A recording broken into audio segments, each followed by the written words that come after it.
Classical still life of bread.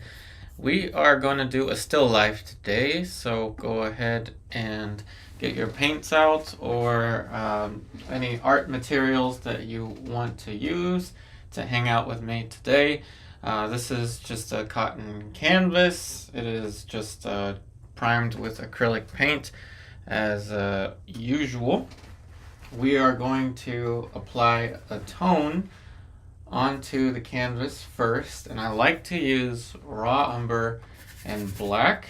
I am using a mixture of safflower oil and spike lavender oil just because I want the surface to be slick, so it allows me to fully utilize the alla prima technique in oil painting.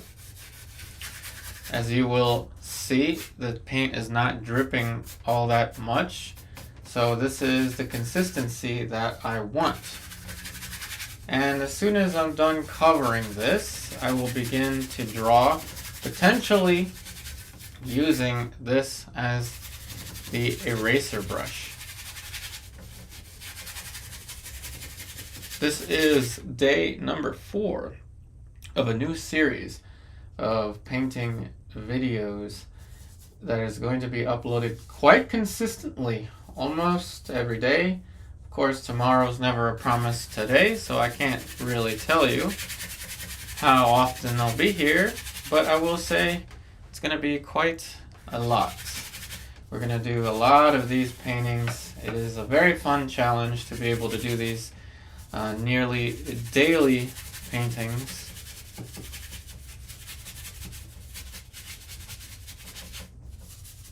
Okay, so now we have covered the surface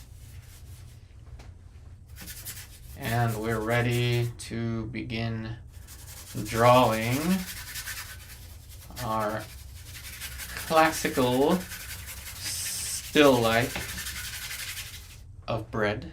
Hey Janice, welcome, welcome. Okay, the tone is all ready to start. My brushes I keep in this container of linseed oil. I will eventually put a little bit of clove oil in that container just so these brushes don't dry out. I don't have a dedicated sink to clean oil painting brushes, so I'd rather just not have to use the sink that I make breakfast, prepare breakfast and dinner, or clean the dishes and stuff like that. But anyway, so now let's go ahead and draw the bread. I guess that's about the good height for the bread. This is a loaf of bread. Side plane for the loaf of bread. And there's going to be a few slices of bread over here. So I'll let that be the slices. The bread is on a chopping board. So there's the corner of the chopping board.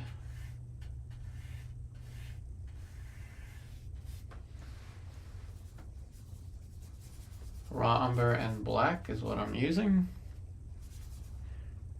And there we go. I'm looking at how much space I want in this quadrant, bottom left quadrant.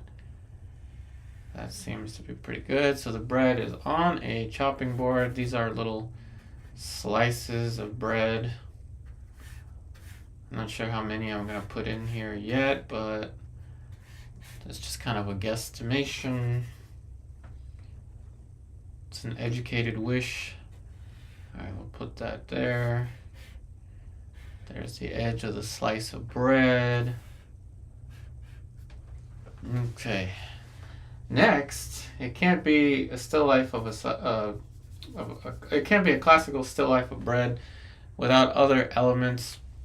So I'm gonna put in maybe about halfway. I don't know, a little lower than halfway. Yeah, about there. Let's say about there, which will raise that slightly. Again, I can use this as an eraser.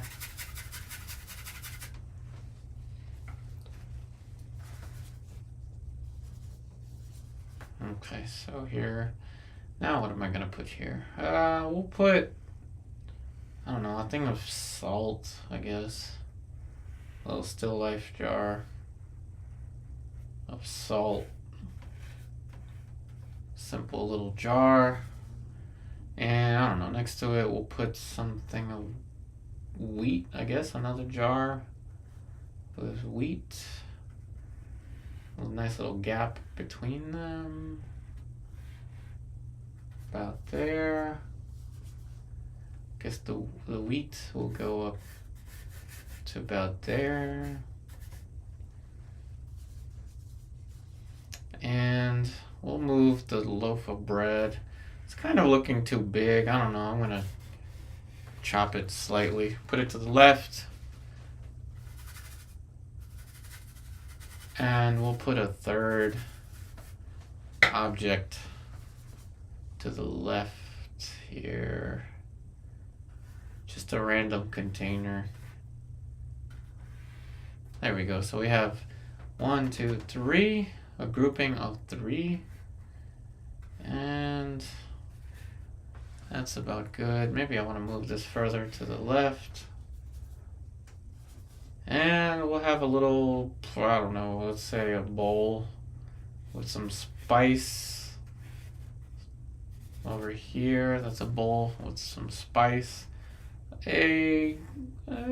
say a little piece of garlic, or the edge of a piece of garlic over here. I don't know, and we'll say that all this stuff has to be prepared with some kind of knife or chopped up. Let's say there was a knife to chop these loaves of bread. And let's just put the handle of the knife, I don't know, somewhere over there. There we go. So we've got 1, 2, 3, 4, 5, 6, 7. I like odd numbers for composition, so 7 is a good number. And maybe we'll put some little, I don't know, little pieces of garlic, maybe like minced garlic on the bottom. But that's all right for the placement of everything. Now let's start to put in some shadow shapes.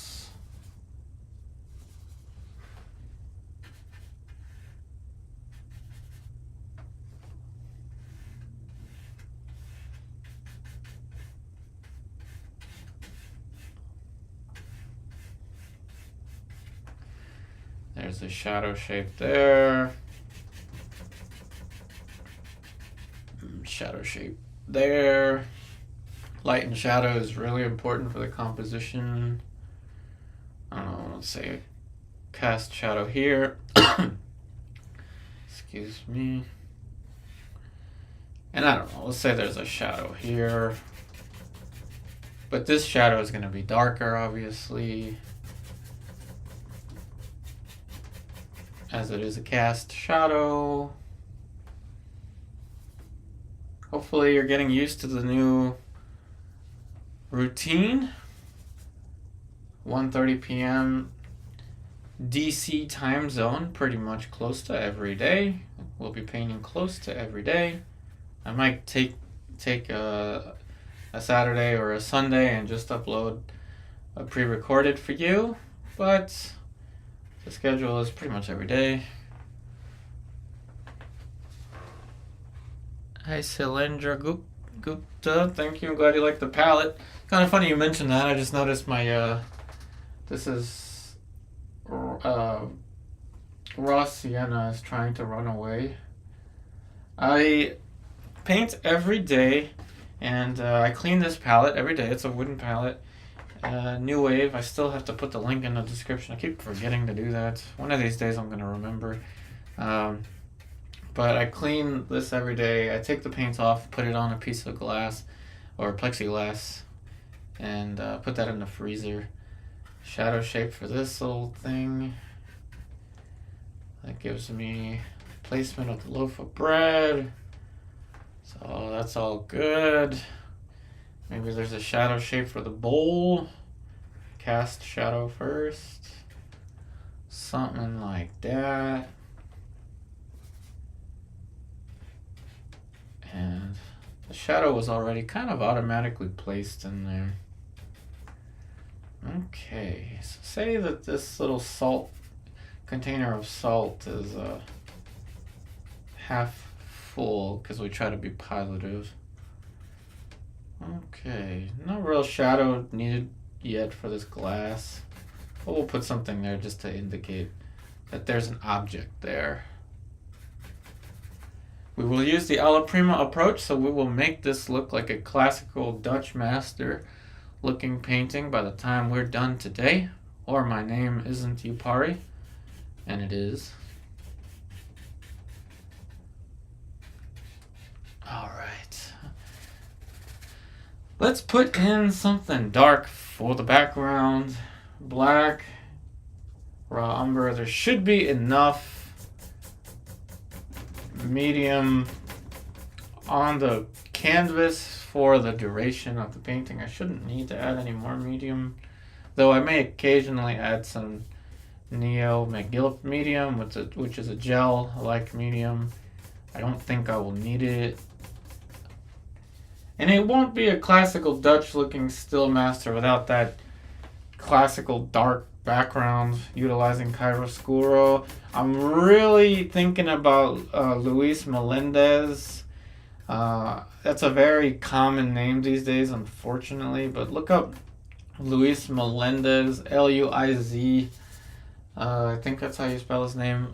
Here's a Spaniard. I think he was a Spaniard still life painter, even though I'm saying Dutch master still life, using the kind of the names interchangeably, but I'm really thinking about a Luis Melendez. This is not a Luis Melendez. This is something that I'm using a reference, but I'm also making stuff up at the same time. And no, I cannot show the reference because even though they say copyright free, it does not mean it's copyright free forever. Remember that in case you use any references that say copyright free. So that's about good for the background. I'll add some more layers later on, but that'll do just fine for the background. Compositionally speaking, we've got a main diagonal from up here down here, which is kind of different. I kind of tend to have, so this is our main diagonal, and I kind of tend to have a main diagonal this way because I'm right-handed, but the main diagonal is going to be this way. So what do you say we jump right into, we'll jump right into some of the light values for our still life.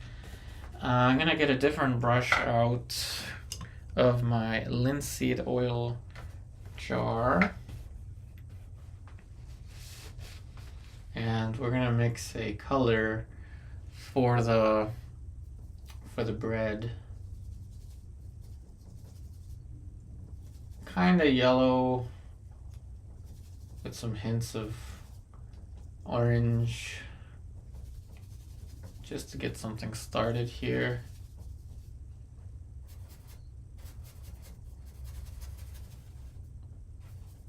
And this will help me draw the edge as well.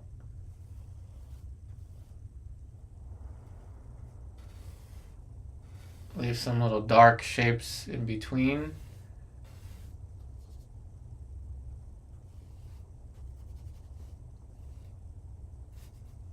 Maybe some more orange.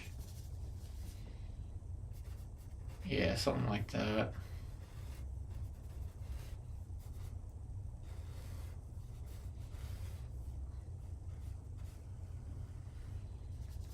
Our little loaf of bread.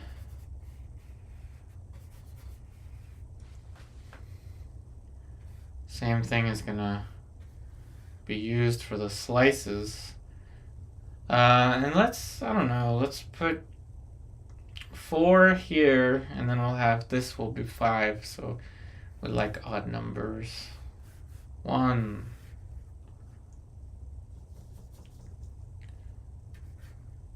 2,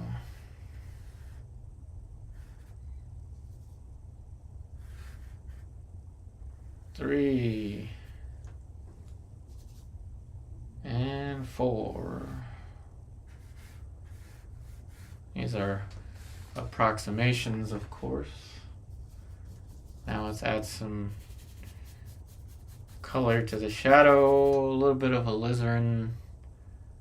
Add some of that here, maybe here, here.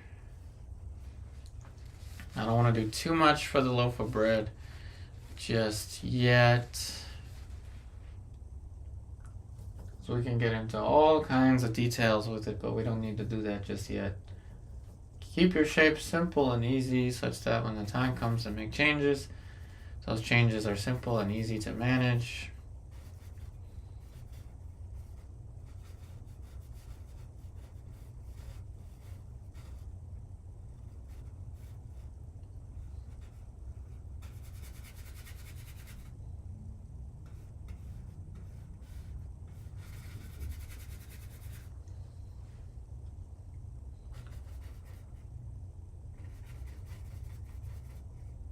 You can imagine that this is a homemade loaf of bread. Now we'll put some of the slices for this loaf of bread. Again, we may end up having to move something later, so don't commit too early.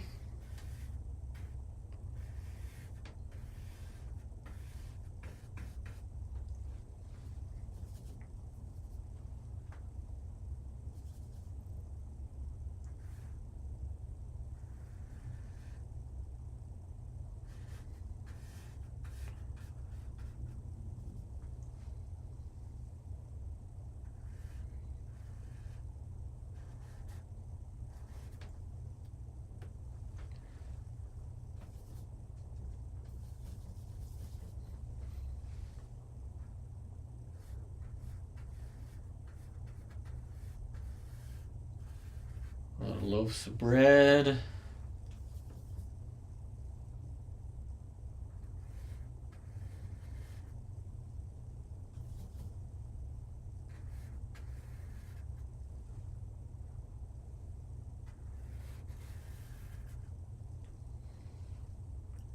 One, two, three, four, 5.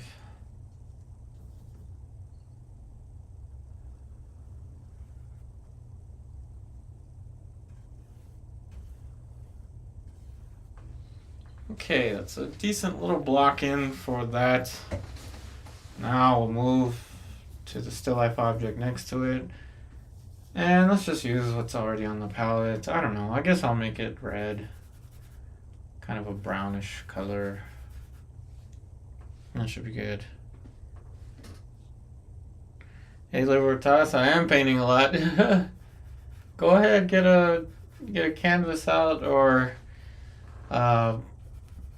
drawing paper and join me.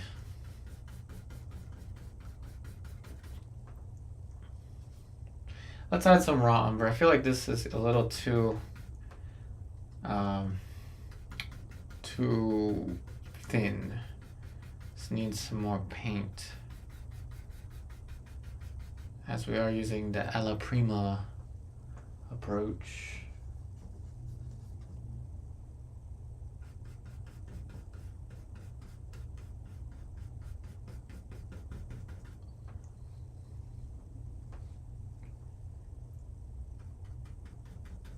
Okay, so that's a simple little block in, and I knew right away I needed more paint here because we are gonna put a whole lot of values there.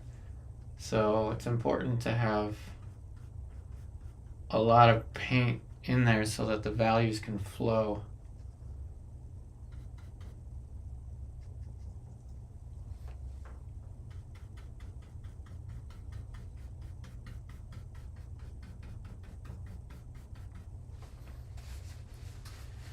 And that's about good. The bread being the main object here is going to have a few more values, obviously, but this is enough for this jar for me to to work with.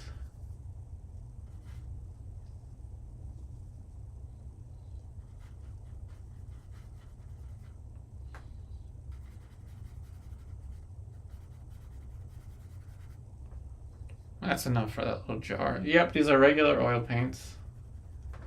And tell you what, I'm figuring out a way to use regular oil paints such that you don't need mineral spirits and you don't need to clean the brushes, making this better than water mixable oil paints. And we're going to be doing this for hopefully a very long time. So you'll get to see how, how the brushes hold up and all that. This is going to be for the wheat.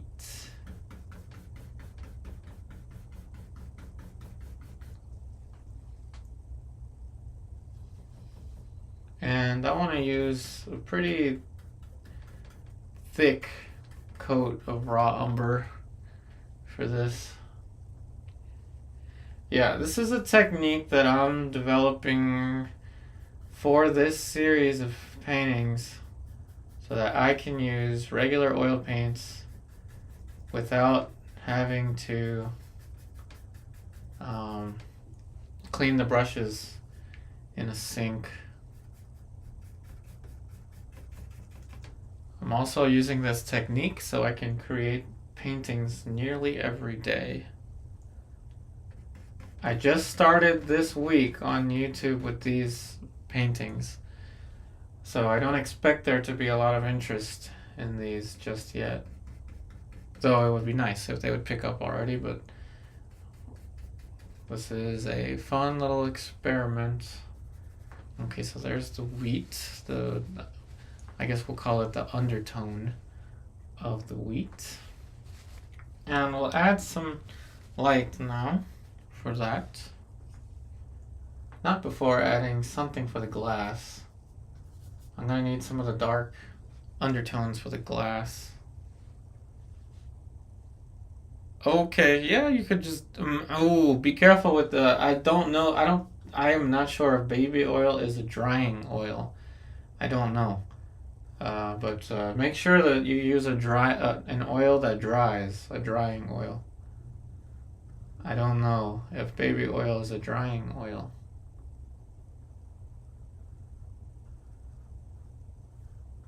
I don't know the answer. However, linseed oil is a drying oil. So is safflower oil. So that should be okay. Bluish undertone for the glass. Over here, a little glassy object. So, Maitha, welcome back. You said you know someone who uses vegetable oil. Even sold a few. Oh, good. That's great. I experimented with that once. Somebody told me to. I did a whole video with it. Someone was like, hey, you can use vegetable oil. I was like, really? Okay, let me try. It's not a drying oil. It does not dry. Vegetable oil is not a drying oil. Unless you consider safflower oil or something like that to be a vegetable oil, which I don't know if it is. Just make sure whatever oil you use, it's a drying oil. Make sure that it dries through oxidization. There's some light for the glass. Let's just put some light here as well, because this is also going to be a glass.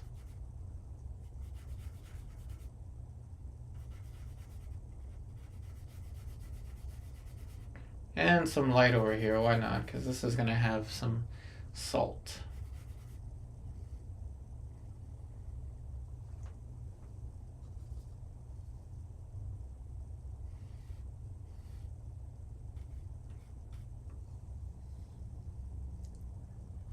This is how we start our classical looking still life.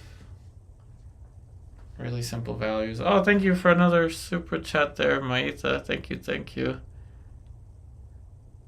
Thank you for the super chat. Yay! Thank you, thank you. Let's switch camera angles for me to say thank you, thank you. Raise the paintbrush. I don't know what to do, but thank you. I'm just saying thank you to camera to camera, I guess, or you know what I mean. Just saying thank you. Really helps out with the streams so much. You definitely will get a discount on any of the prints that you want. I may even send you a bonus one too once we start making the prints. Now we'll put some light for the wheat of this. Maita, don't worry about a style, and I'm glad you are painting every day. Do not worry about a style. Style is something that you will develop on your own, just like handwriting. When we're kids and we learn how to write, I hope that kids are still learning how to write these days, but anyway, I digress. Style is like handwriting. And the reason children learn things so fast, other than the neuroscience reasons behind it, but one of the reasons children learn things so fast is because they don't think about stuff like that. At least I don't think they think about stuff like that. So sometimes we would just want to kind of be almost like we were when we were kids. Not worrying about the style or anything of that nature. So this is light for the wheat. Like I said, main diagonal, top right to bottom left. Might need a little bit more orangey stuff in the undertones. Not that much. Oops. Too much. Too much. Yeah, baby oil never dries, so yeah, be careful. You don't want a painting that will never dry.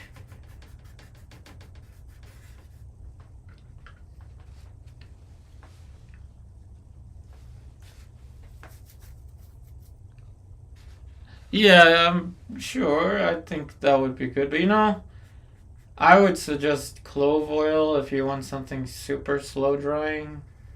I tried to get clove oil at the local Plaza art store, but I couldn't find it. So there's the light now for the wheat. Of course, there's some wheat here in the glossy area.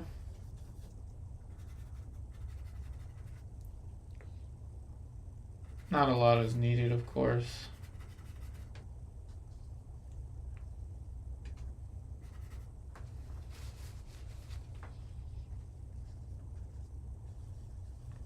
So hopefully the schedule is catching on, everybody. 1:30 p.m. DC time zone. Okay, so the platform is going to have maybe somewhat around the value 9, and say the midtones is going to be about 3/4. So let's put a little bit of a orangey red for that. See if anyone's paying attention. So let's add this here, right here. Yeah, right there. Oh, we got another super chat from Celeste. Thank you, thank you, thank you. I will switch camera angles. I don't know what to do. Well, I'll switch camera angles. Thank you for the super chat, Celeste.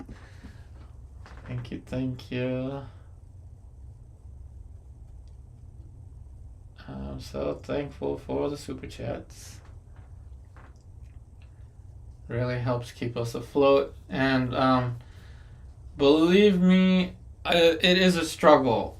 I'm struggling to get people interested in these videos. It could be because, you know, the time, everybody's at work right now, that I understand.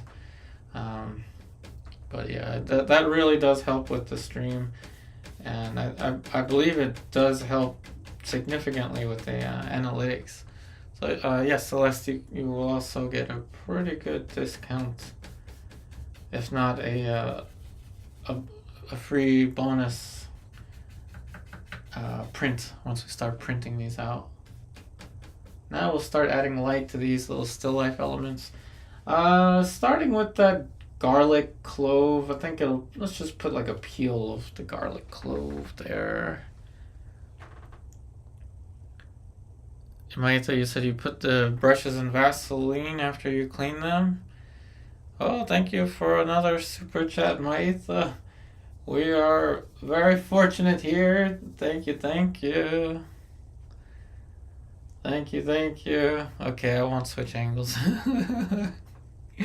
Thank you, Maita and Celeste.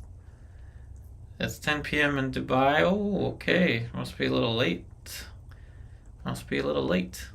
So that means it's from 10, 11, 12, 1 a.m. This will end at 1 a.m. over there. Wow, I appreciate you joining and supporting the channel. This will be a little peel of garlic. Garlic peel. Maybe, no, let's turn it into an onion. Let's turn it into a peel of a red onion. I like red onions. Red onions are sweet. Yeah, let's turn it into a peel of onion. Red onion. I really appreciate the super chats. Oh, good. I'm glad that you'll be able to catch the live streams more often now that you know what time. 9. No, what am I talking about? 1:30 p.m. DC time zone. Yeah, there we go. The red. I like this red for this onion. Red onion peel. And let's use this red for, I don't know what we're going to put in this. This is a little container to the right. I don't know what's going to be in the container. But let's put a shadow for this. And I'm more thinking about composition than I am thinking about anything else. You were a university professor. Wow.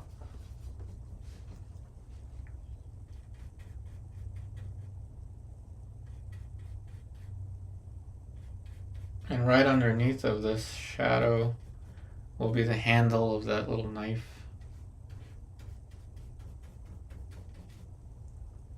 So very much thinking of a Luis Melendez still life. This is an accelerated painting process. So we are going to do things here that you simply can't do with traditional oil painting techniques, but we will create a traditional oil painting like finish with this. We're already at 34 minutes, so we're 4 minutes past what Bob Ross would have taken to paint a landscape. But I will say this is a similar type of approach to what Bob Ross used, in the sense that there is a tone on the canvas that's wet. Okay, there's the light for the bowl. But this is obviously different from Mr. Ross. Oh, good, I'm glad. Sienna, I'm glad it's beautiful enough to eat it. Thank you. And we're just starting, too. This is just the placement of things. What am I going to put on this little bowl? You know what? I'm going to put some powder. I like spicy food, so I'm going to put some powder, cayenne pepper powder. It's reddish like this. Yeah, cayenne pepper powder on here. Yeah, that's what we'll do. And we'll put the light for this knife here. And let's just use what's already on the brush. This is the Alla Prima wet on wet painting method. Very fast, very efficient. And we don't have to utilize any mineral spirits. I do have a cadmium red, though you don't need to use cadmium. You could use a something like a Windsor red. Okay, so this is the edge of the knife. This is just a handle. Something like that. So I'm using a reference from the internet that should be copyright free. However, I'm not going to show it on the internet because, as I learned, it says copyright free does not mean forever. Always remember that. Be careful, my fellow content creators. Okay, so that is the handle for the knife. I want it to be lighter, kind of similar to the color of the wheat. Color of the wheat would be fine. I don't know. Let's just figure this out for a second here.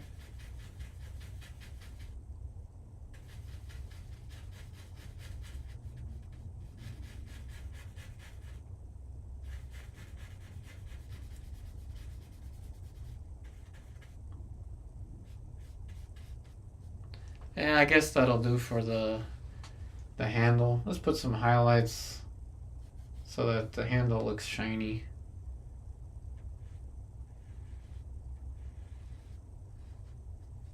Maybe we'll throw in some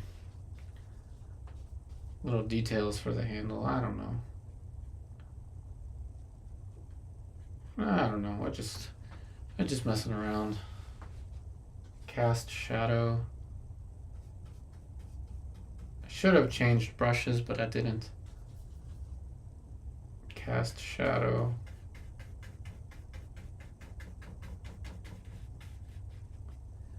Cast shadow for that handle. Now we'll add some light to the cutting board. I don't know. It'll be similar to the bread, but darker, less saturated. Let's see. I don't know. Let's try this. See what this looks like first. And it's okay.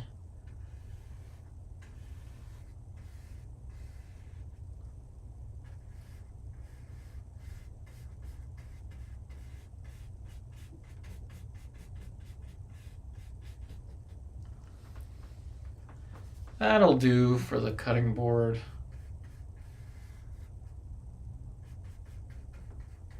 We'll add some, I don't know, what would be on a cutting board with bread on it? Maybe some baking powder, I guess. You know, I used to make the pizza dough from scratch a long time ago. What did I use? Instant yeast. And, oh man, it's been so long. Instant yeast, sugar, salt. Gotta be careful not to lose that cast shadow. Water, of course, to mix with the instant yeast. I think baking powder. Yeah, baking powder. Flour. A little bit of, I think I would use olive oil. And powdered garlic. Yeah, powdered garlic. Yeah, that's how I used to make pizza dough a long time ago. Why am I mentioning that right now? I don't know.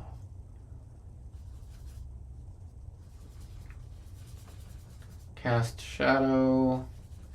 We will bring the cast shadow back.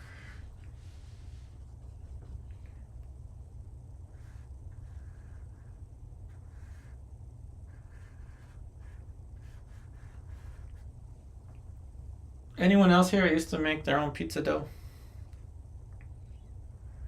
Or any kind of bread? I tried to use the same method to make pretzels, but it didn't work.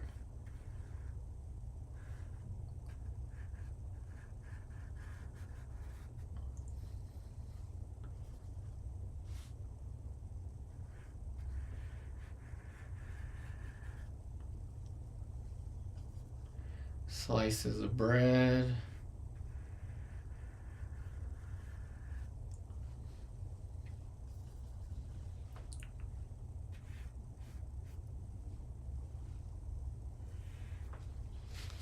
Alright, so there's gonna have to be a shadow.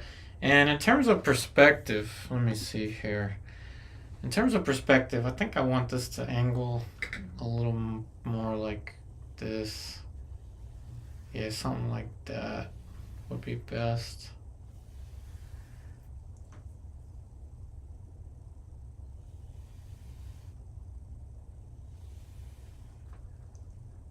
Yeah, something like that. It's on your bucket list to make pizza dough. It's not too bad. All you need is like one instant yeast, flour, maybe like one instant yeast container, and then or like bag. They sell them in like little baggies, and then like 2 cups. I think it was like 2 cups of flour, a cup of 1 cup of water, 2 spoons of. Oh, this is really testing my memory. Like two spoons of. Dang it! I don't remember what the next one was. Oh, olive. No, it was. I think yeah, like like full spoonfuls of olive oil. There's lots of recipes online though. My aunt showed me how to make it. I didn't actually use a recipe when I did it. My dad's sister showed me. Some light here for the bread, not the bread, the cutting board.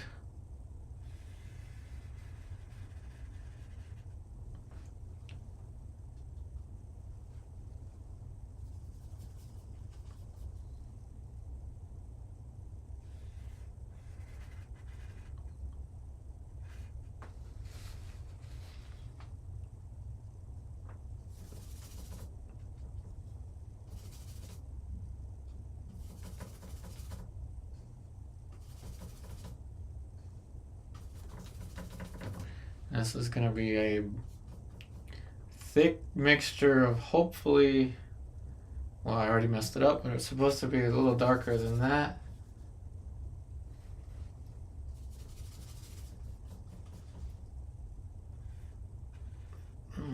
That's good.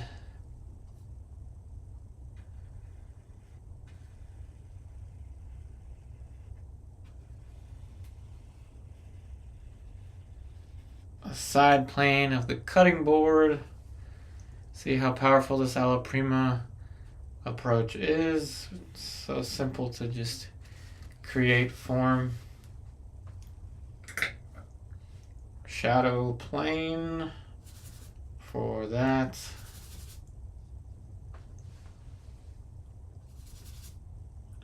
Will be similar to the background in terms of value, but it'll be slightly lighter, kind of warmer, I guess, but not as light as the side of the bread. So I don't know, I've got a decision to make here.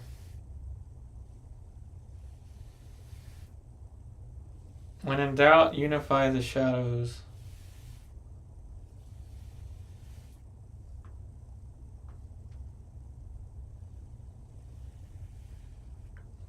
There we go. Now, of course, I'm going to have to go back to the cutting board.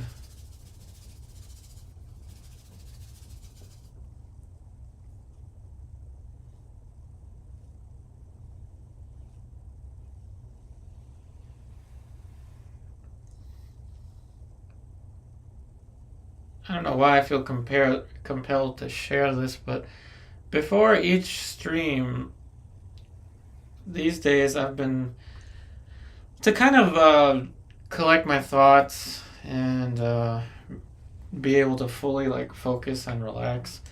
I've been taking my Shiba Inu Hugo to short little drives around the area, around like I want to say like 10, 10:30 or 11 a.m. There's not as much morning traffic. So I've been taking him to some parks to walk around, especially now that it's springtime. Just getting outside and walking around with your fur baby is kind of good for, I don't know. It's good to like reset your mind, focus on just relaxation, and it helps with painting. I don't know why I feel compelled to share that. There is the cutting board. Cutting board is there. Now, you know what? I don't like that this is so empty. I'm gonna put more of a cast shadow. Let's change the hue a little bit greener. Oh, got another super chat from Maita. Thank you, thank you. Oh, thank you. That's for Hugo. Oh, I can't wait to tell Lucy. That will definitely help Hugo out for his little dog treats.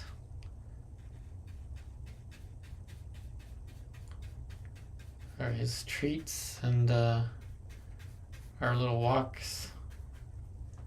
There, cast shadow of bread. I changed the hue to a bluish. Thank you, Maita. You have no idea how much you're helping us out.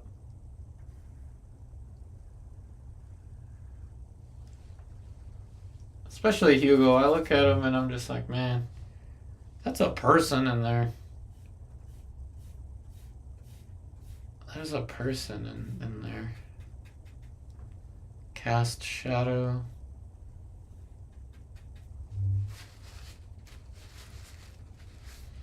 Now the platform will be darker than this.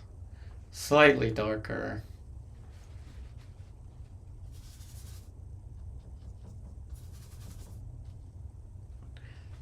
Thank you, Maisa. During the break, I'll go give Hugo a hug. Let him know he got a super chat.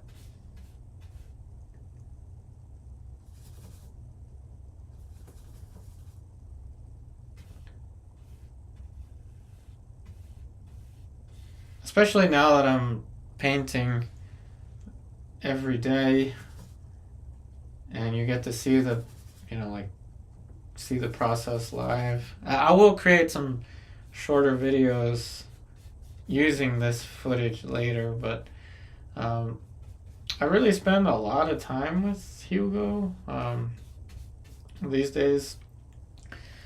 You'd be surprised at how intelligent dogs are, especially Shiba Inus. They're all intelligent, but Hugo, he waits for me outside of the door. Like if I were to open that door, he usually sits there. There's a couch over there, and he sits there. It's almost like he knows what I'm trying to do. It's like he knows.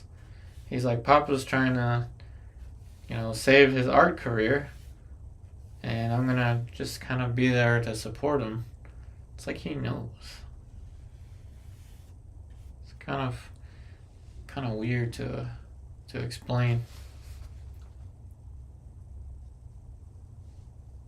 Hey, Lady Death.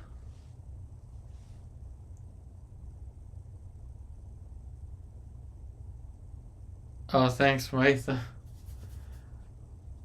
Thank you. Hugo is very special.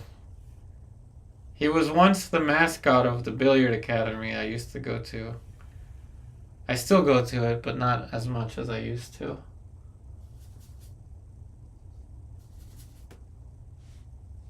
Hey, Lady Death, I'm glad you like the color palette today. I put a lot more paints out because I am putting I am putting the colors in the freezer overnight just to prevent them from, drying. But I'm glad you noticed the palette. There's a lot more color out here. And I am cleaning the palette every night. It's kind of my routine now. Just before I go to bed, I clean up this palette. I'll have a link at some point, maybe next week or something like that, once I remember. But this is a New Wave tabletop wooden palette. And frankly, you don't need it. You could use plexiglass. You can use a cutting board to mix your paint onto if you want. Doesn't matter. I could use the back side of this easel. It really doesn't matter. But I really like the feel of the wooden palette. The feedback, I guess, of the wooden palette. Now we'll get back to the loaf of bread. And our timing is pretty good. We finally blocked in everything. But I did say over here I would put some minced garlic. And let's just use the brush to lift some paint off. See how we're just lifting the paint? Again, very similar to what Bob Ross would have done. But again, it's not unique to Bob Ross. He's just the most famous painter alive, or not alive, I'm sorry. He's the most famous painter that was once alive recently to use alla prima.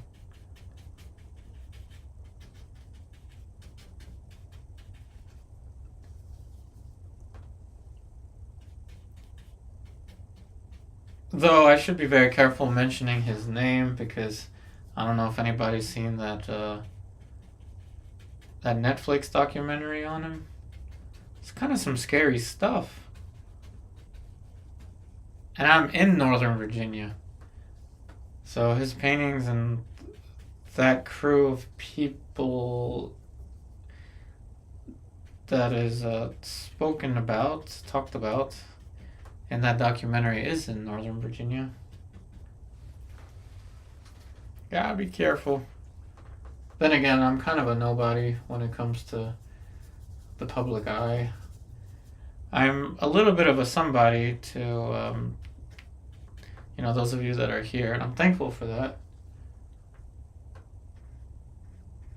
But it's not like you can find me on Wikipedia or anything like that. Nobody's gonna know who I am. There, some little pieces of minced garlic.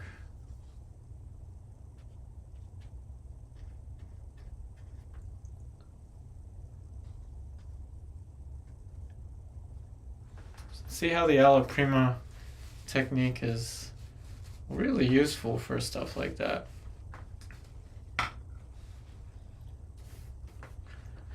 Okay, so now for the loaf of bread.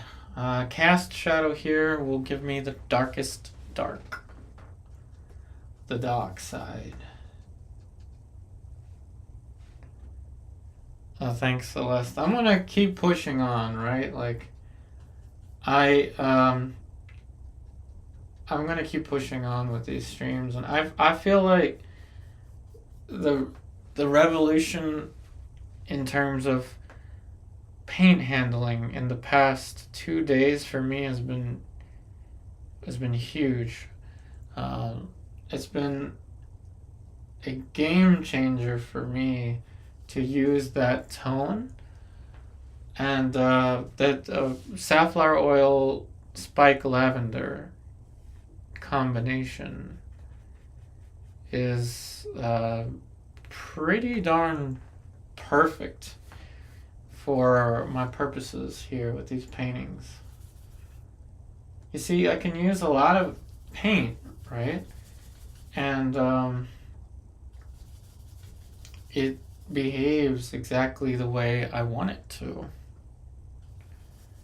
And to tell you something, I put the paint out deliberately on my plexiglass. Oops, that was a close one. This is where I keep my paint, and this is where I put it in the freezer on this little thing here.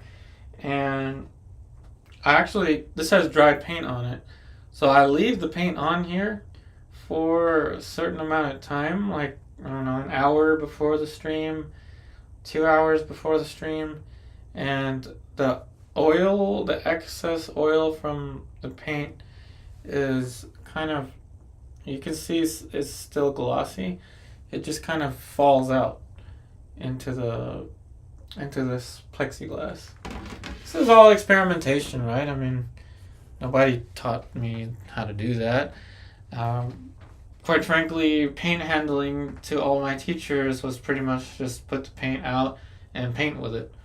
Never like, well, what do you do with it in between? My teachers would leave the paint on their palette. So would I. I would leave the paint on the palette and just let it be. But this is, look at that, how easy that works. This is a revolution to me.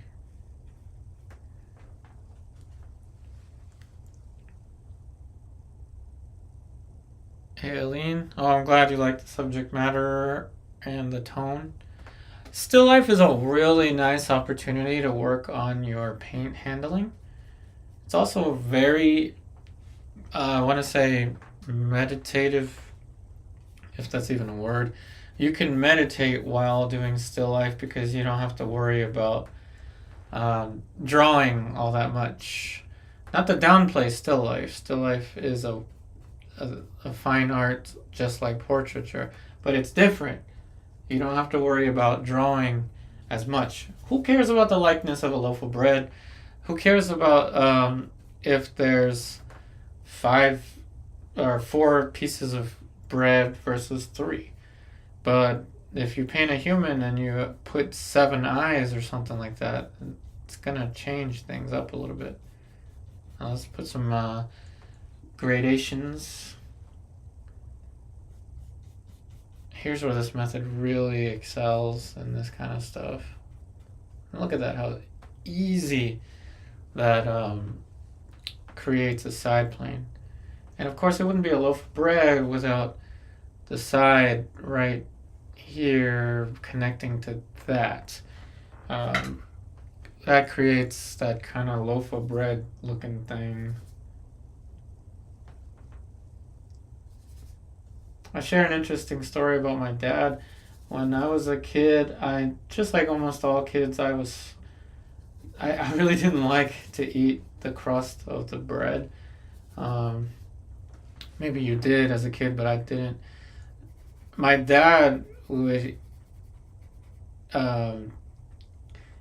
take the crust that I would take off of my sandwiches. I would take the crust off of my sandwiches, and my dad would take them and eat them. And then I was like, oh, they must be really good. So I started eating the crust of bread. And to this day, especially my wife Lucy doesn't like the crust of the pizzas. And to this day, that's like my favorite thing to eat, is the crust of the pizzas. Why? I don't know. I guess it's just psychological.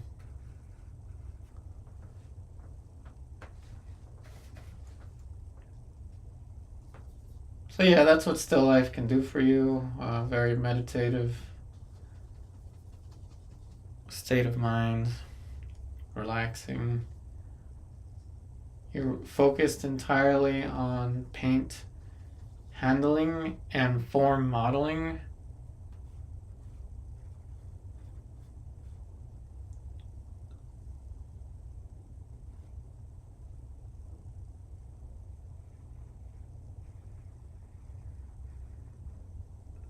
And putting a lot of care into the crust of bread.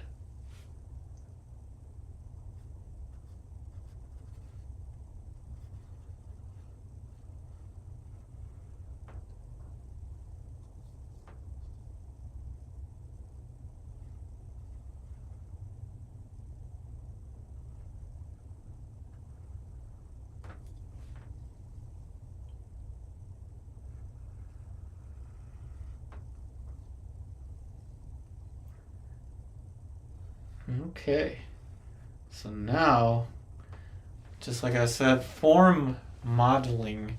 We are in that stage now where we are going to model the form. The bread is a really fun place to begin to do that.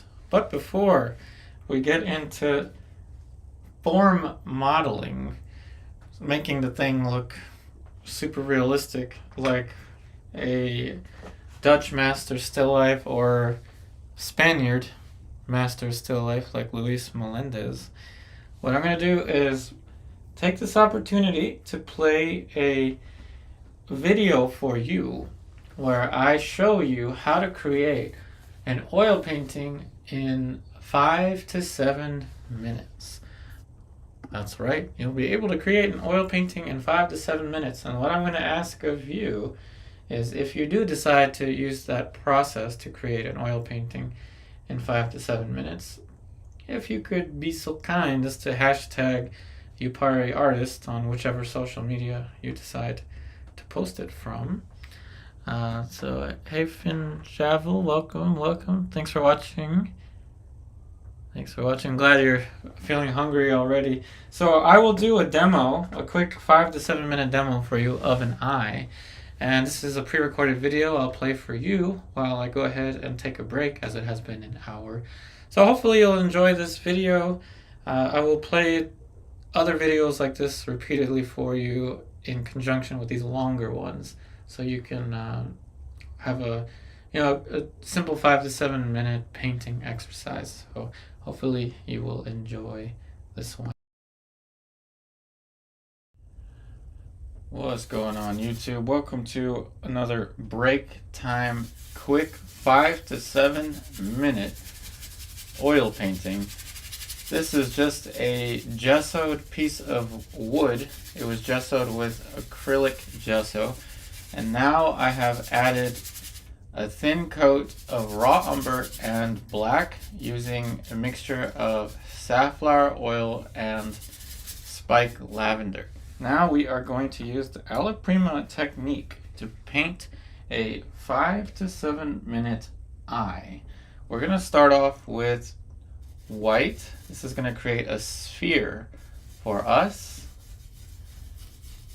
And this is going to be the eye socket area right here. And down here is going to be the corner of the eye.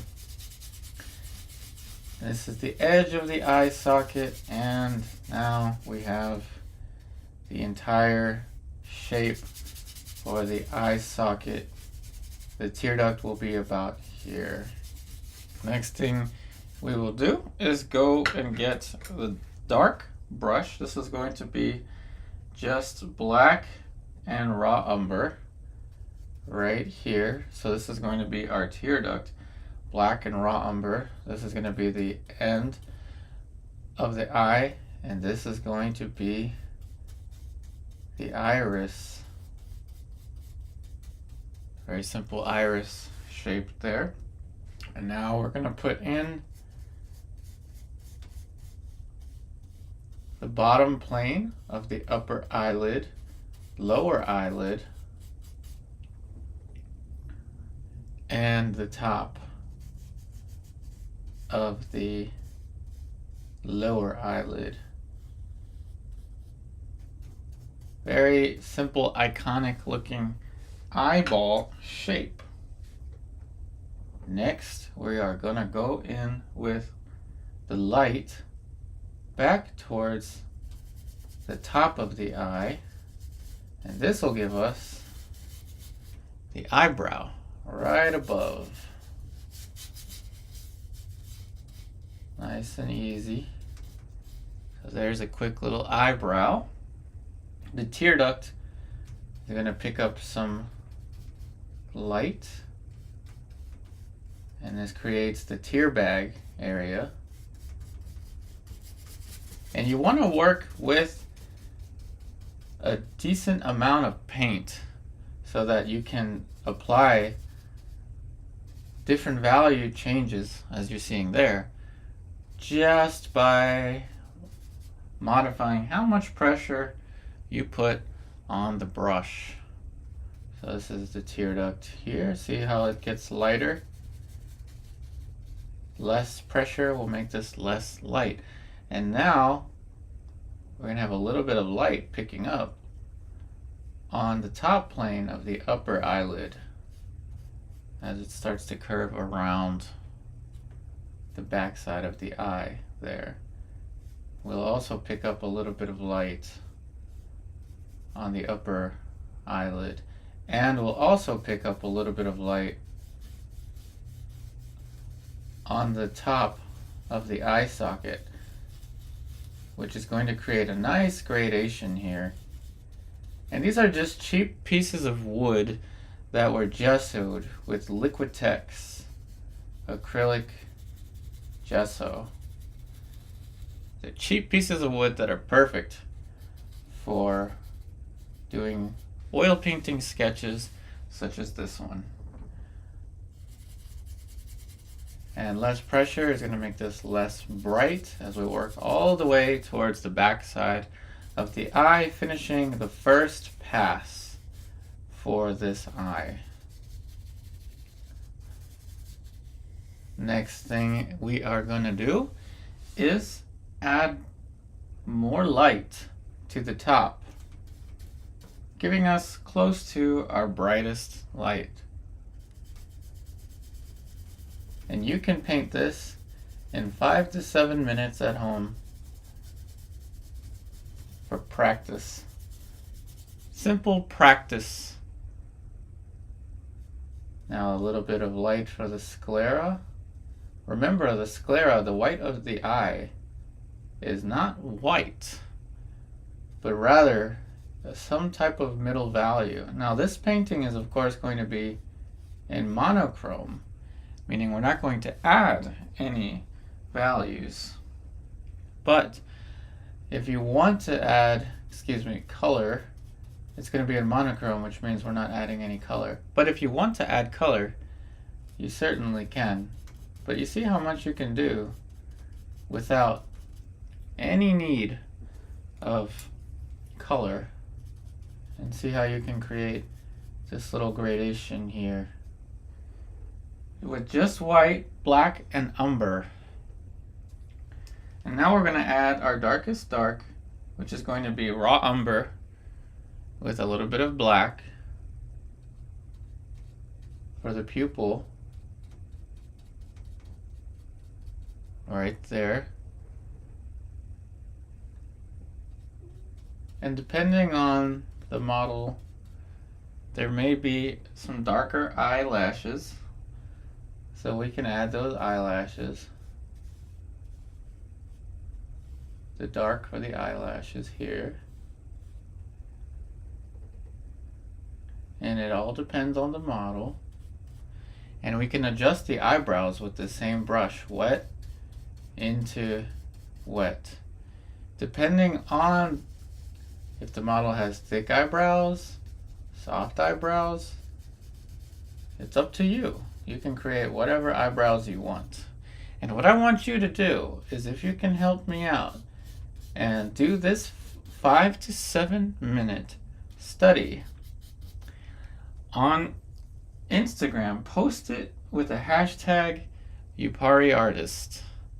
And this is the final light. Like I said, that's going to be the brightest light. And that is your 5 to 7 minute simple alla prima wet on wet eye. I hope you enjoyed this break time painting video. Alright, so that's how you can create an oil painting in 5 to 7 minutes. If you do that exercise and you do share it on social medias, if you don't mind using the hashtag Yupari artist, because that could definitely help with promoting the channel. So now we are going to jump right into form, and we're going to start developing some of the, I guess we'll say, textures of the bread, I guess. But let's go ahead and jump into the palette here. I'm glad you liked the videos in between break times, Lady Death. Alright, let's get into this. Still life is a wonderful way to improve on your form in many ways, but with the textures of different still life objects that you can paint, it will definitely help with, I want to say, any subject matter, whether it be portrait, figure, landscape, you name it. So first thing I'm going to do is raise the value a little bit, something like that. Okay, so now we're gonna add some little textures. I don't know, little marks here and there, like this. Just little disruptions in the bread, little air pockets as the bread was baking. Now you want to avoid green. I'll use gray and typically warm colors for the bread. But just like you want to avoid pink when you're painting the sclera, the white of the eye, basically you don't want to paint mold into the bread. You gotta be careful with things like that. Now this is going to be a reddish little gap in the bread. As you see, that way we'll avoid the moldy look. We don't want to put mold in our paintings. We'll get another small brush out. Maybe not a sable just yet, but another size 2 filbert.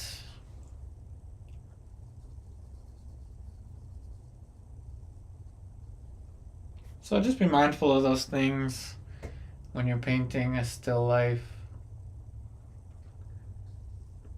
You don't want to put mold. You know, bread will have little gaps and things like this, especially home baked bread.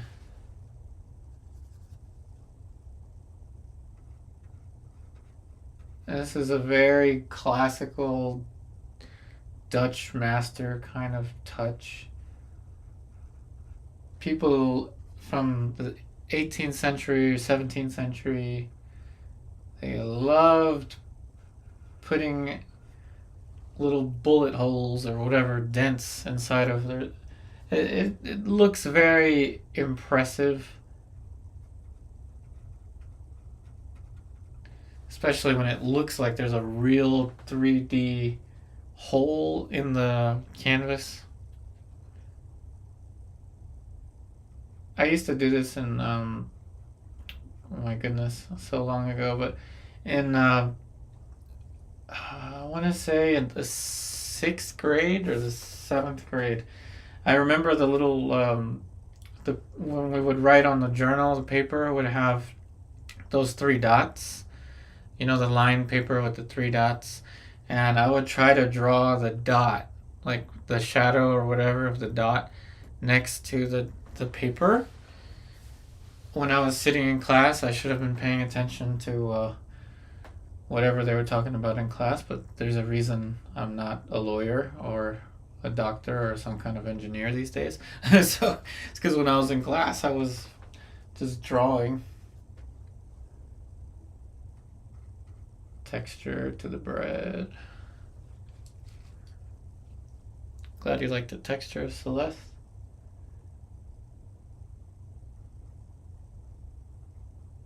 These little puncture marks were the first things I can remember trying to draw realistically when I was a kid. And this was long before I took any classes. Yeah, so we're talking about like 20 years ago when I was in elementary school or middle school or whatever.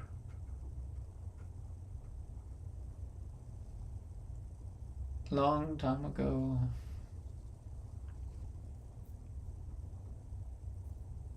Can you paint or interpret a pineapple? Well, yeah, we can paint a pineapple. Um, Probably wouldn't fit with this still life, but yes, we can paint a pineapple in the future. I have all of the streams, the topics pre-selected for the rest of the week, but we can do a painting of a pineapple in the future.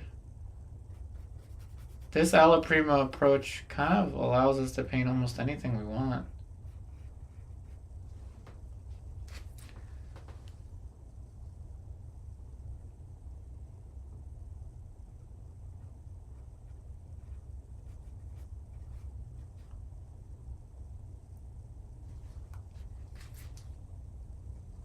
But yeah, we can paint a pineapple.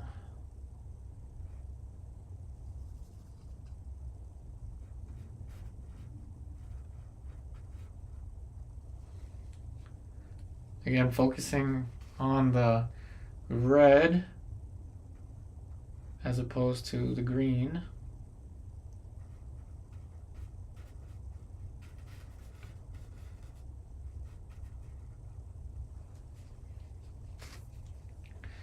The loaf of bread textures.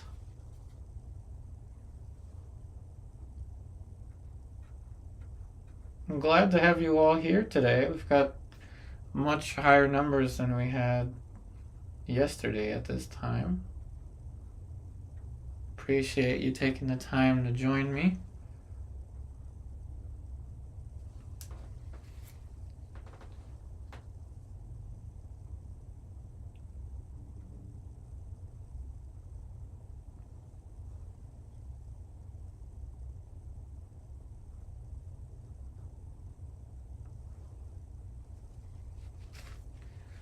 All these nice little textures.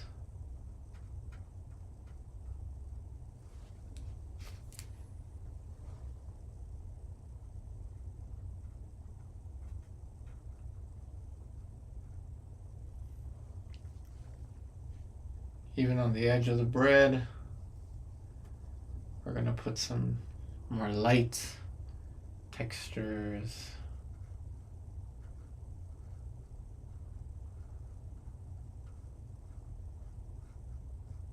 The picture from yesterday is posted on my Instagram.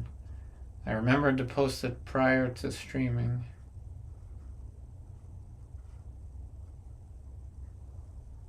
There we go, textures for the bread.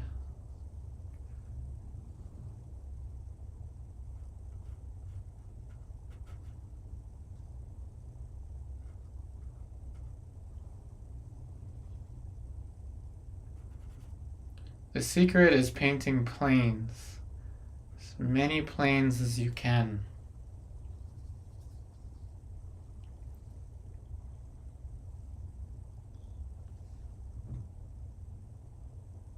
Oh, no worries, GG.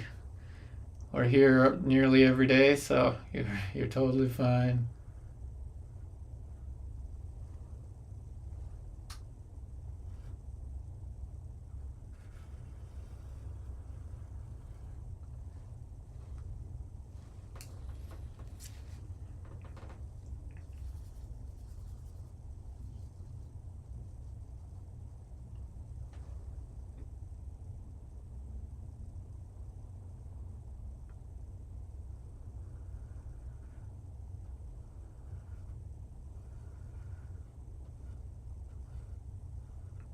Even textures on the top of the bread.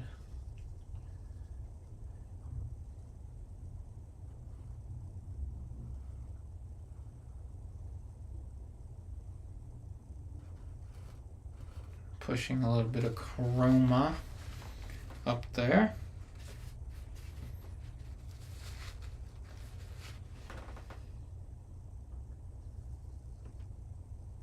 Now pushing the light on the top of the bread. And we're adding a touch of blue.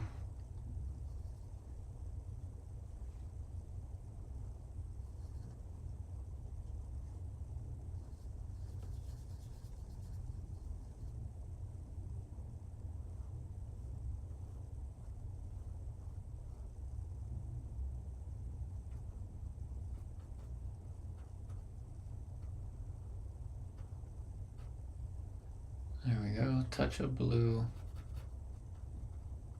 to that. Almost kind of finishing the loaf of bread pretty quickly.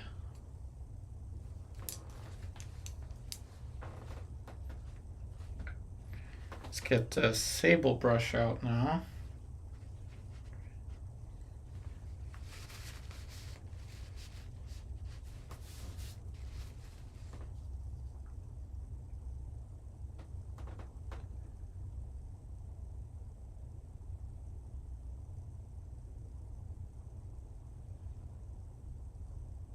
The wet into wet painting method. We can do a lot. A lot. Some little textures just by the paint handling.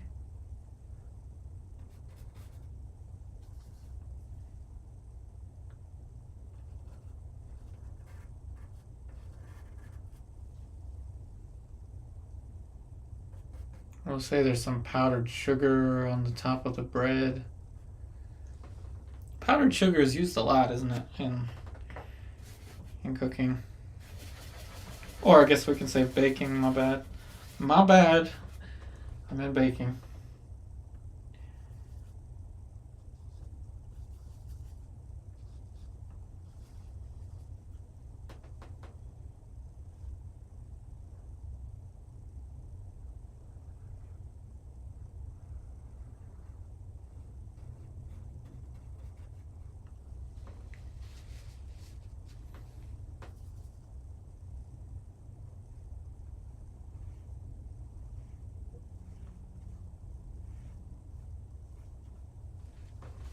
More textures for the bread.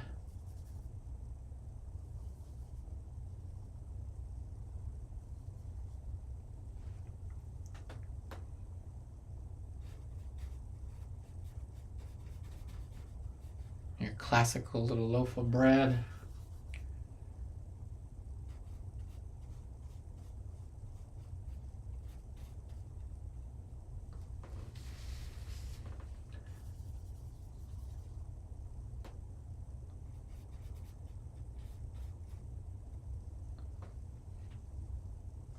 Textures for the loaf of bread.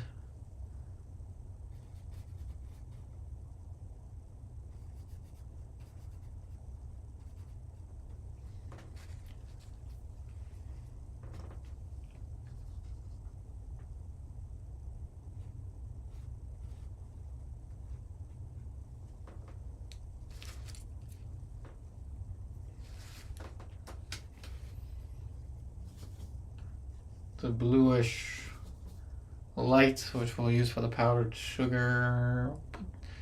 Do we have to put some on the side? I guess we do. Not too much, though. Just a little sprinkle of powdered sugar on the edge. Just kind of feel like putting that there. Mind you, I actually don't like sugar. I'm the type that'll go and order a Diet Coke, knowing that it's not hardly any better than the regular Coca-Cola. But I don't like sugary foods.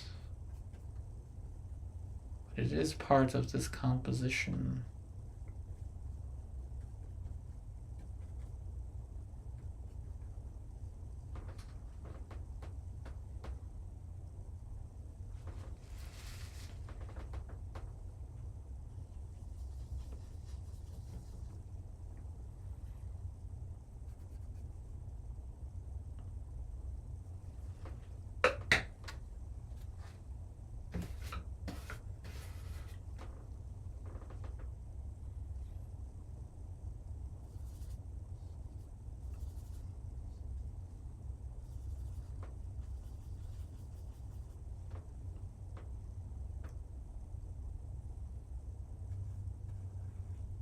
This is a lot of fun to paint. Again, you don't gotta worry too much about likeness. Form is all you really need to concern yourself with.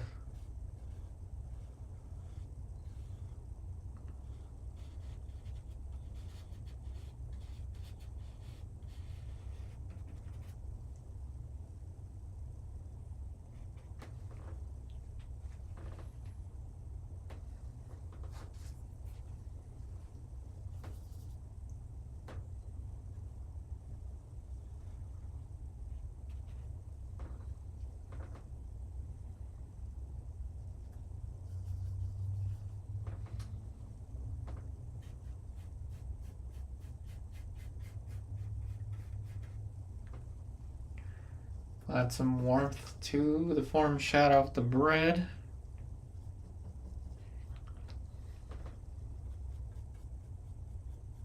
Shout out to anybody eating a loaf of bread while watching this. I see you chewing on that slice of bread.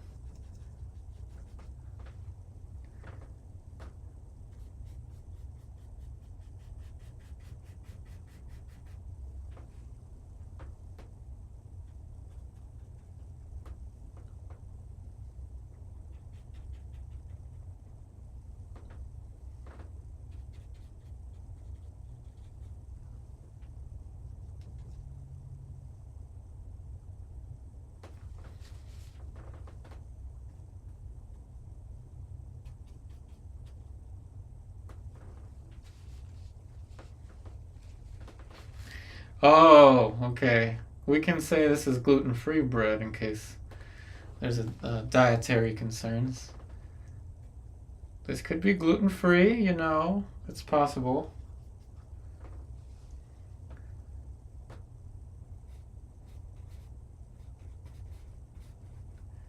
It's a classical still life, but we're not in classical times.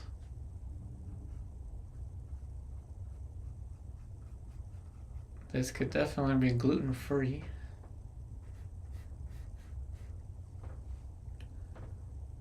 It's decent enough for some textures to the bread. Now we'll go to the slices of bread. Gotta make sure I have a light brush and a dark brush.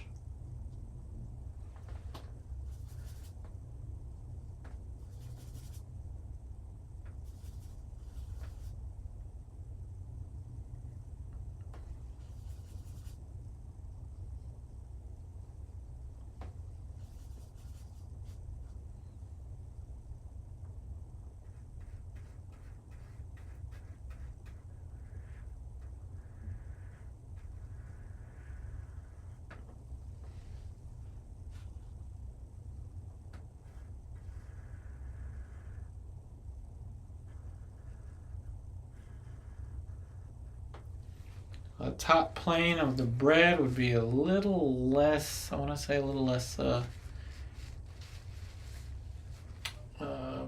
red. Let's put in a stronger cast shadow first. Oh, thanks, Celeste. We are enjoying the mixtures of these alla prima colors.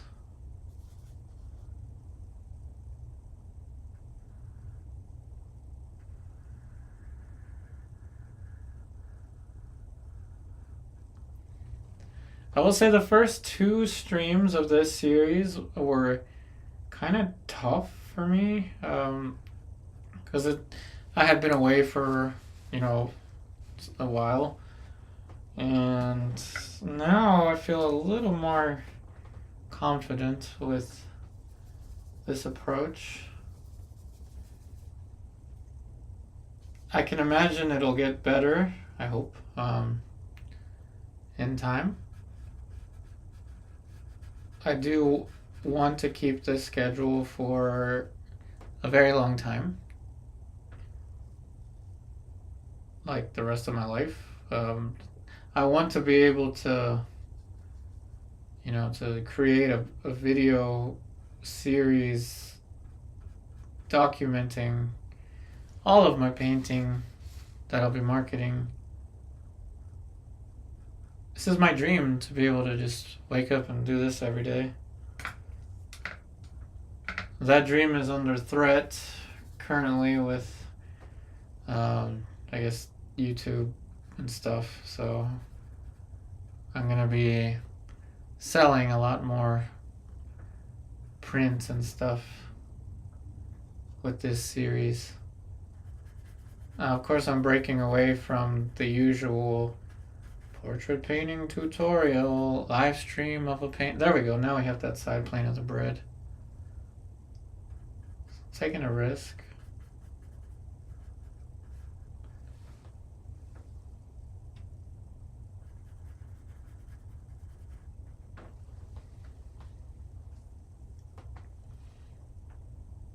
And some texture on the bread.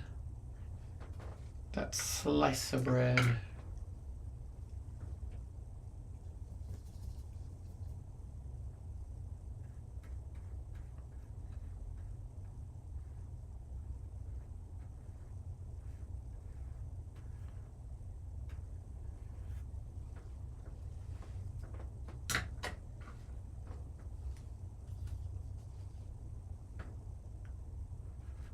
Yeah, it's the dream to be able to continue these. It's not easy. I may make this look easy, but there's 20 years experience in this.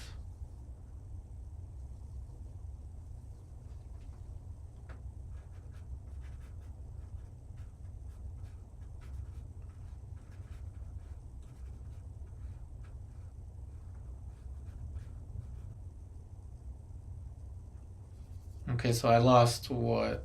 A couple frames there.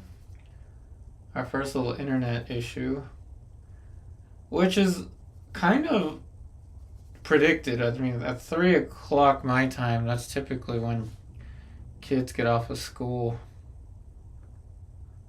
I'm on the 14th floor of an apartment complex, so it's expected that there will be some internet issues at 3 o'clock. Even though I'm paying for the strongest Verizon. Is it Verizon? I think it's. I don't even remember what my internet provider is. Let me check my phone. Not to hate on the internet. I mean, it's been pretty decent. Xfinity. That's what I have. Xfinity. Brought to you by. This disturbance has been brought to you by. Here we go. I don't even know if anybody's watching it right now. This disturbance is brought to you by Xfinity Network. It's really not. I mean, it's expected. You're gonna do a live stream every day. It's expected. There's gonna be a disturbance now and then. All right, a little bit of structure on the slice of bread there. That's pretty good for that slice of bread. Starting to look somewhat dimensional.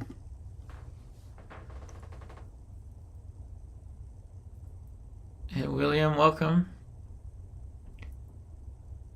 Oh yes, Daniel Green and Shanks, similar styles. Yeah, definitely. Definitely. Also, both very strong, color, strong use of color.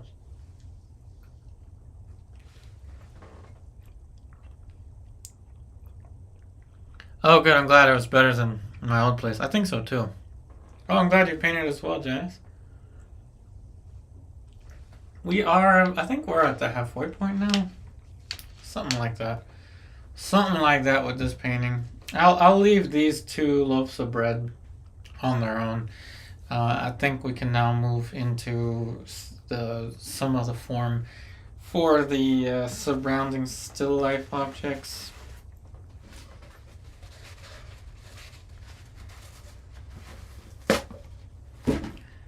I'm glad that this is better. It's a challenge, really, trying to improve upon what you do. So let's go. Now that you've seen most of the color mixtures for this, let's give you a nice little close-up of. We're gonna start rendering this little thing. I put a lot of paint here so that I can develop the form on it. So let's see, add a little bit more paint.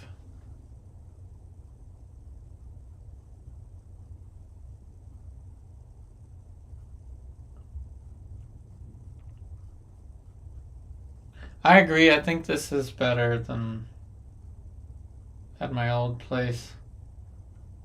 Crazy though that it is on the 14th floor and it's still working just fine. This message was brought to you by, not brought to you by Xfinity.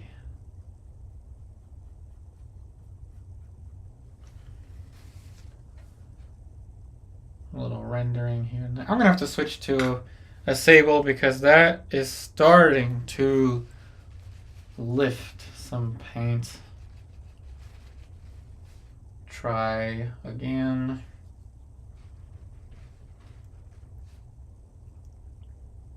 It looks like half a ruby red grapefruit. Oh, nice. You know, we might be on to something here. We can do more still life of food. Oof, even my sable is lifting. What is going on here?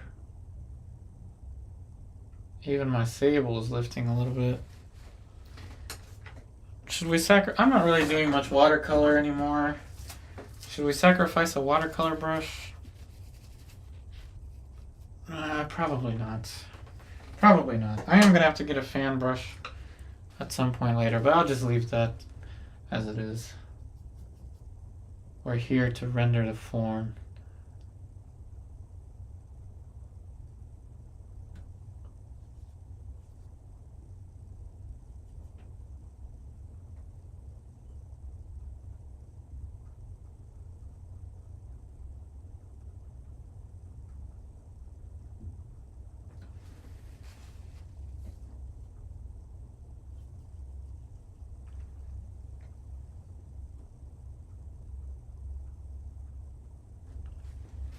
So again, if you like what we're doing here, please do me a favor and like and subscribe to the channel to help promote this stream.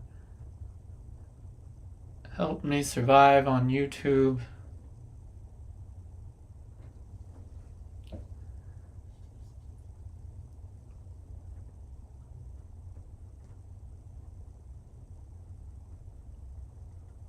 I don't really fancy those 15-20 minute pre-recorded videos, though I know that that's more popular. And I will make some pre-recorded videos from this footage at some point.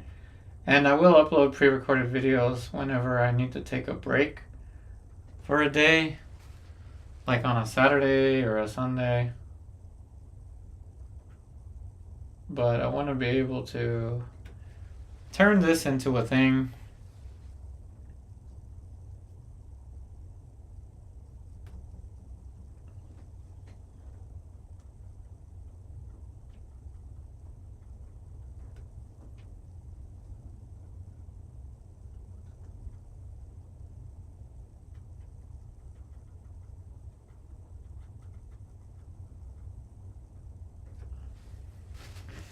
Now we're rounding that out. I'll put a little more light on the top plane. Let's make it kind of dusty looking.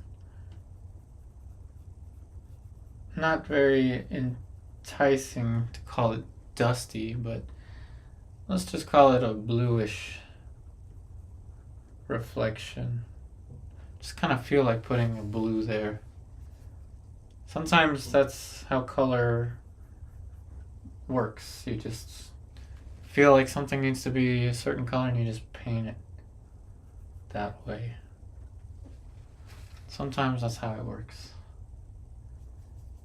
Color, when you're working with color in any painting, it should be as close to intuitive as possible.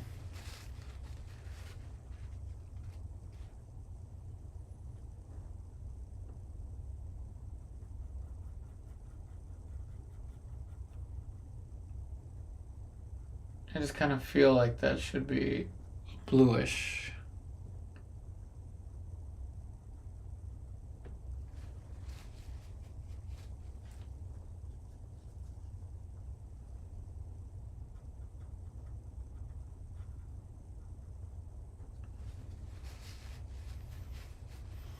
Okay, so let's add some detail to this little wooden thing, like maybe some kind of latch. A latch of some sort. Who knows? There should be enough medium. Yep, there's enough medium to get the paint to move around.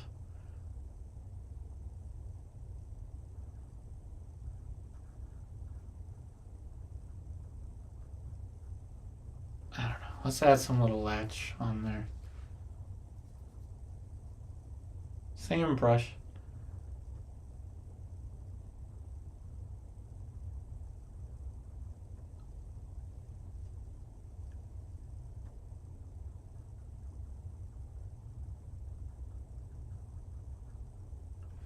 Another classical still life painting thing is to paint metal.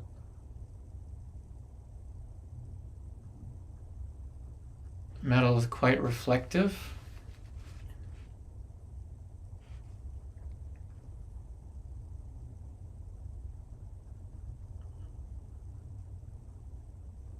As you can see, that makes it look metal.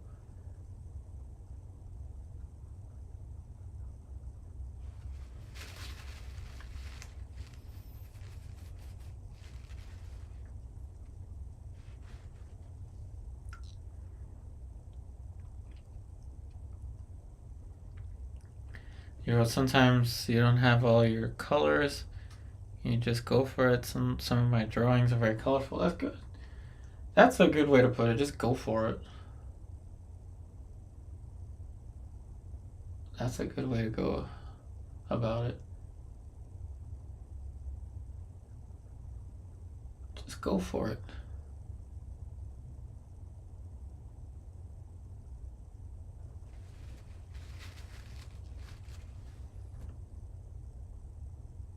Now that looks metal.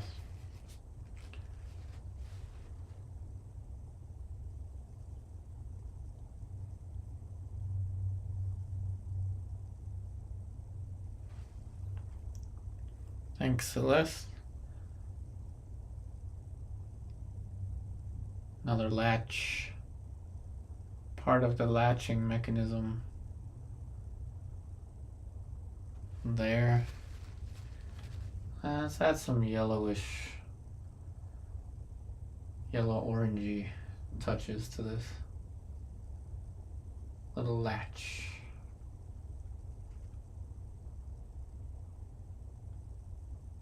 Not the Zorn palette. You don't need the Zorn palette for this. I suppose you could use it.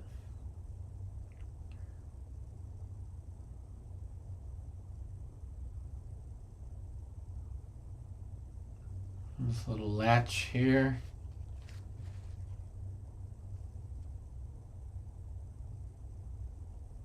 Highlight.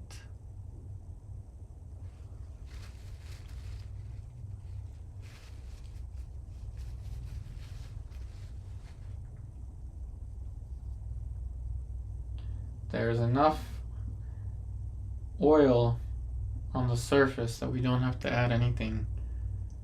I think we'll find out.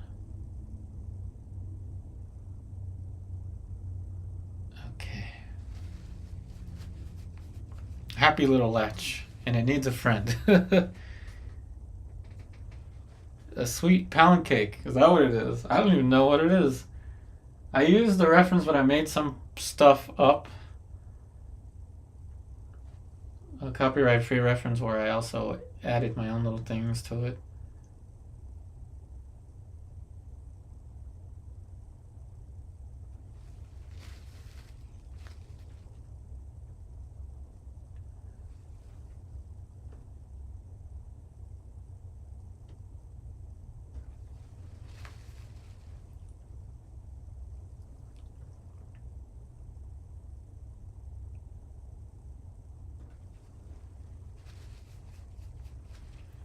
Happy little latch.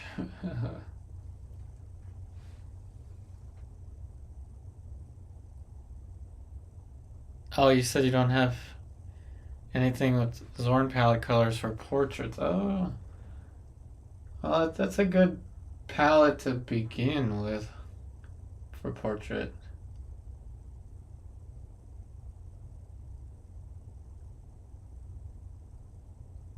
I'll say for the Zorn palette, you really don't need the cadmium part of it. If you have, like a like a burnt sienna or something. We're talking about just for skin tones, not for like lips or like the sclera. I meant just for the skin.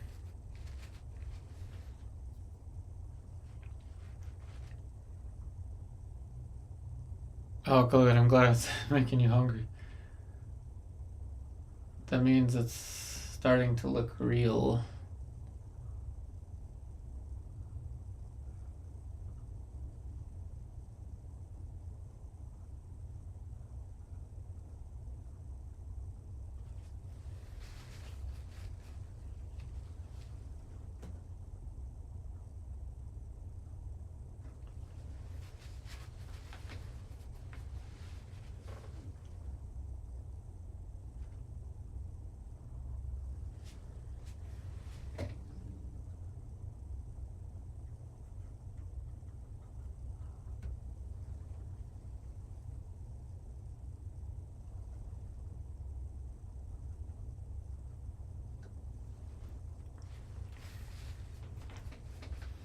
Alright, so it's good for whatever that object is. And now, while we still have this in its loose form, let's go back to the background and make that less brushy. And you may know what I'm gonna do. I did this last time. Hey Sandra, oh thank you. Perfect Pandals. Yes, the burnt sienna would be good. A good substitute for burnt sienna? Ooh, that's a tough one. I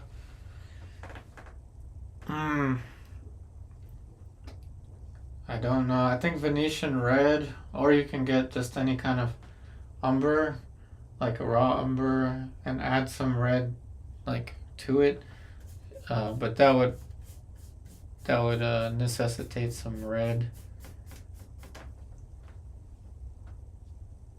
Raw umber is what I'm going to use to eliminate some of these brush strokes. I want it to be flat, kind of flat, but obviously it won't be all the way.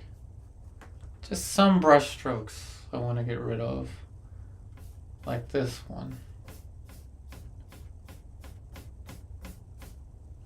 Flatten that out. Kind of important. The raw umber will help with the classical still life look.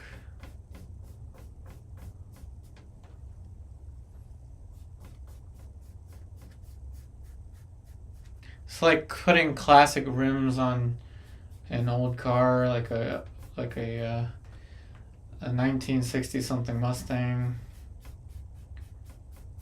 Yeah, you're not gonna put like import rims on it or something. Like you're not gonna put like mismatching rims on a classic. Same thing with this classic still life. A dark brown for the background because that's what you would see in a classic looking still life. Oh yeah, red iron oxide. Yes, you could use that instead of burnt sienna. Yeah, burnt umber doesn't. Burnt umber is kind of a blue when you add white to it. Yeah, but yeah, red iron oxide would work as well.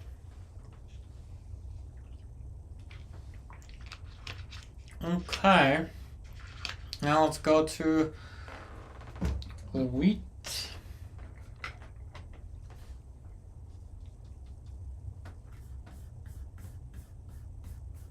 I'm going to paint into it a little bit more just to have some thick paint like that.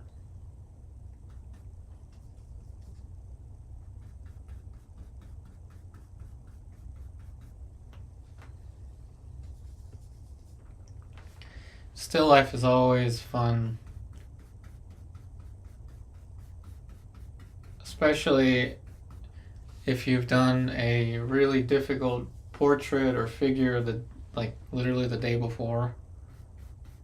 It's also really good to incorporate in figurative paintings.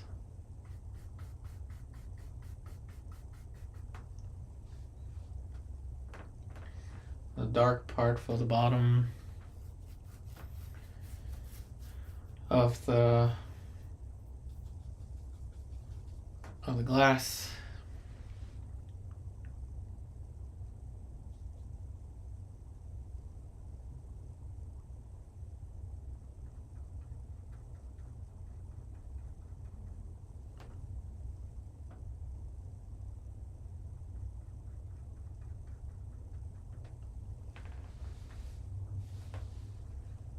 White walls on a classic. Yeah, I could see that. Okie dokie. Now we're gonna paint the wheat.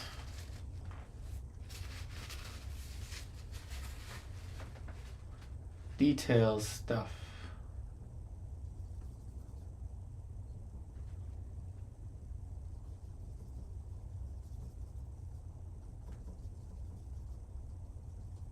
Lots of paint.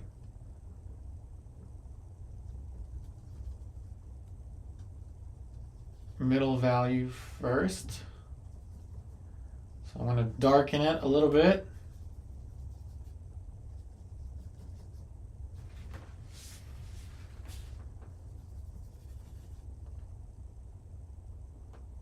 Make sure it's still yellow looking.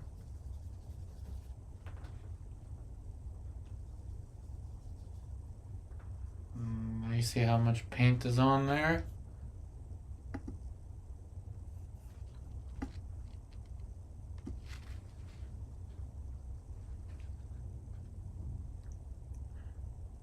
What causes the lifting? Yes, the brush putting too much pressure will cause the lifting. So also putting too much pressure, even with the softest brush, if you put too much pressure, it'll lift. Okay, now we're gonna put some texture for the wheat.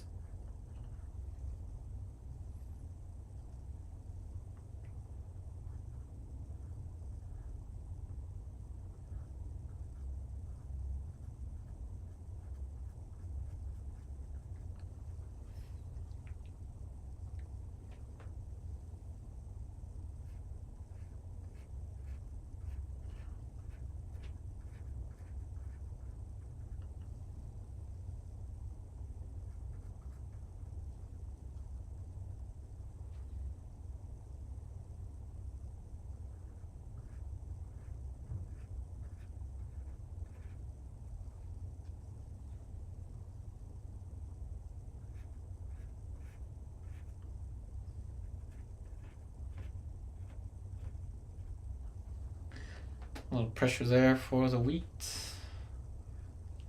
Goes along with this still life, and then there.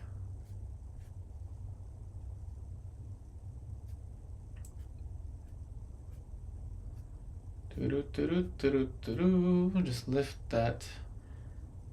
Each time I lift the brush, I kind of have to wipe the brush dry. Like that, wipe the brush dry. Like that. That is wet on wet painting at its best. At least I think. See? How it just, as if it was painting wet onto dry. It's wild how this works sometimes.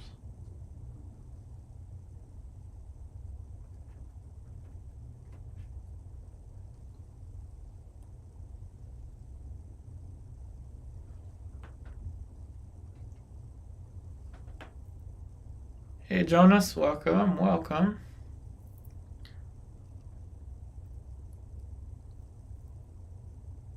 Oh, thanks, Gigi. Thank you, thank you. Oh, we're almost there. We've got an hour and a half still to go. But we're almost there.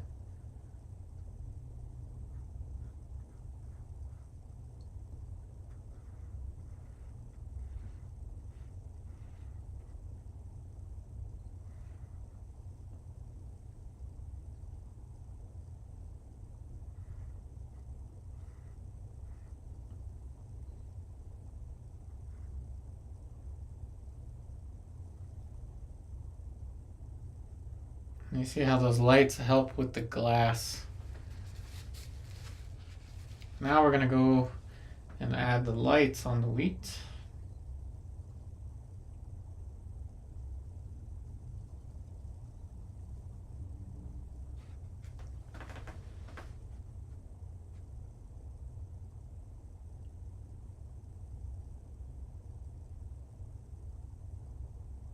Oh, that's what you were asking Gigi about that. Yeah, the lighter touch. It does lift. Sometimes the lift is what I want it to do.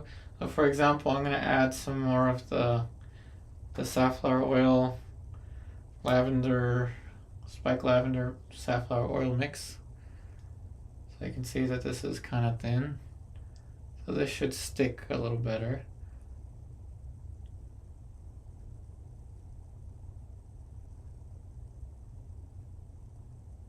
See how it doesn't lift as much?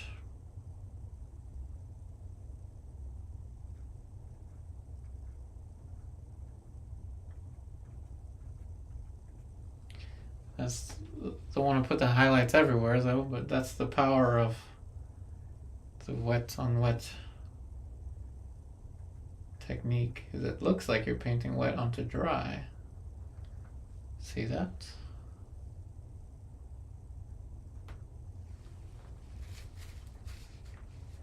And next, for the dark of the glass,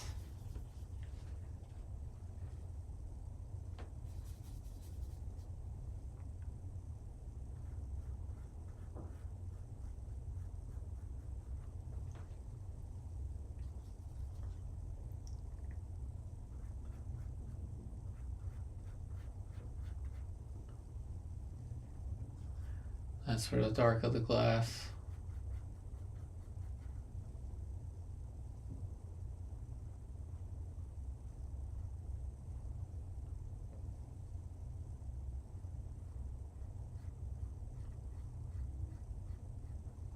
Subtlety for the glass.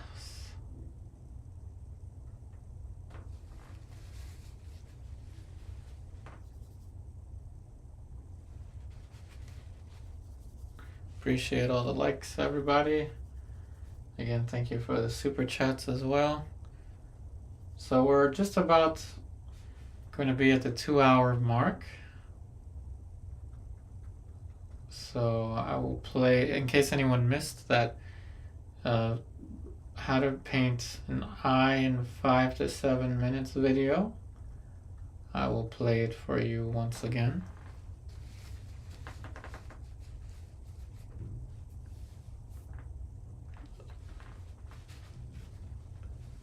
The pores on the bread, that is true. We're putting all the little details.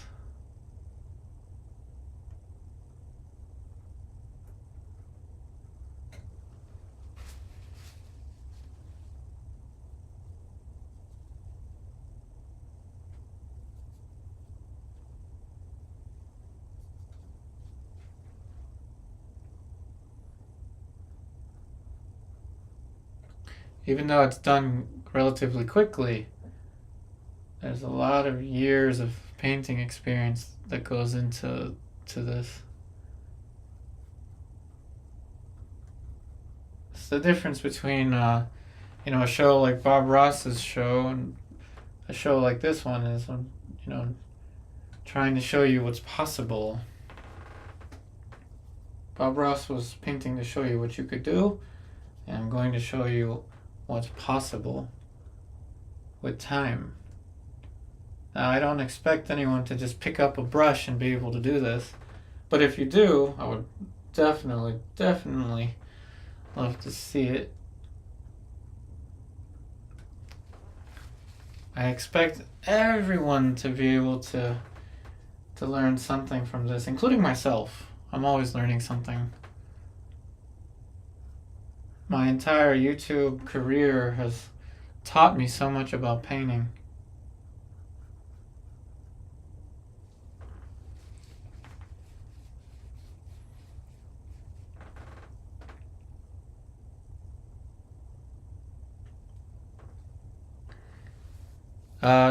Yeah, this is not so much fat over lean. This is just the one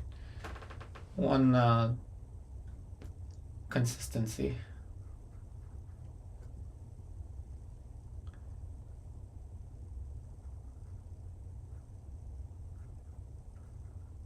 A highlight for the glass.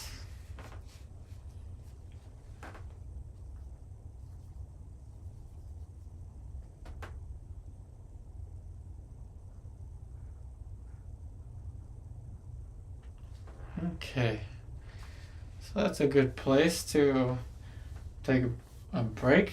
By break, I mean I will play that video for you to create an oil painting in 5 to 7 minutes of an eye. Now you can see from a distance this has much more depth, and we spent an hour on that, I guess, pushing the form on these three, I guess 5 different objects. We rendered these 2 slices of bread, but that's pretty good. When we return, we'll work on this section here and then return to the bread, a few little last minute details, and then we'll have ourselves a finished still life painting. Celeste, your mom used to watch Bill Alexander. Yeah, Bill Alexander. That was Bob Ross. Bob Ross's teacher. I missed a thing here. That's why it's good to look at it from a distance. Okay, so I'm gonna play that video for you in case anybody wants to learn how to create a simple painting in 5 to 7 minutes.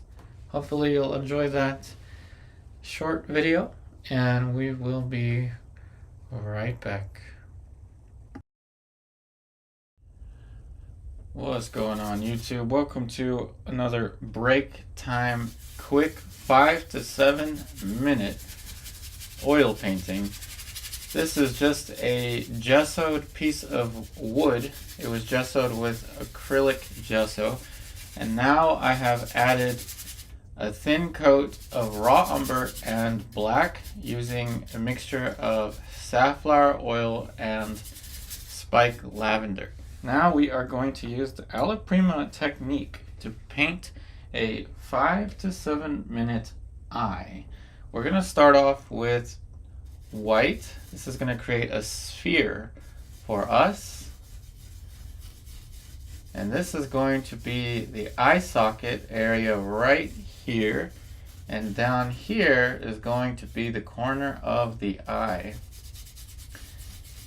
And this is the edge of the eye socket, and now we have the entire shape for the eye socket. The tear duct will be about here. Next thing we will do is go and get the dark brush. This is going to be just black and raw umber right here. So this is going to be our tear duct. Black and raw umber. This is going to be the end of the eye, and this is going to be the iris. Very simple iris shape there. And now we're going to put in the bottom plane of the upper eyelid, lower eyelid, and the top of the lower eyelid. Very simple, iconic looking eyeball shape. Next, we are gonna go in with the light back towards the top of the eye, and this will give us the eyebrow right above. Nice and easy. So there's a quick little eyebrow. The tear duct is going to pick up some light, and this creates the tear bag area. And you want to work with a decent amount of paint so that you can apply different value changes, as you're seeing there, just by modifying how much pressure you put on the brush. So this is the tear duct here. See how it gets lighter? Less pressure will make this less light. And now we're going to have a little bit of light picking up on the top plane of the upper eyelid as it starts to curve around the back side of the eye there. We'll also pick up a little bit of light on the upper eyelid, and we'll also pick up a little bit of light on the top of the eye socket, which is going to create a nice gradation here. And these are just cheap pieces of wood that were gessoed with Liquitex acrylic gesso. They're cheap pieces of wood that are perfect for doing oil painting sketches such as this one.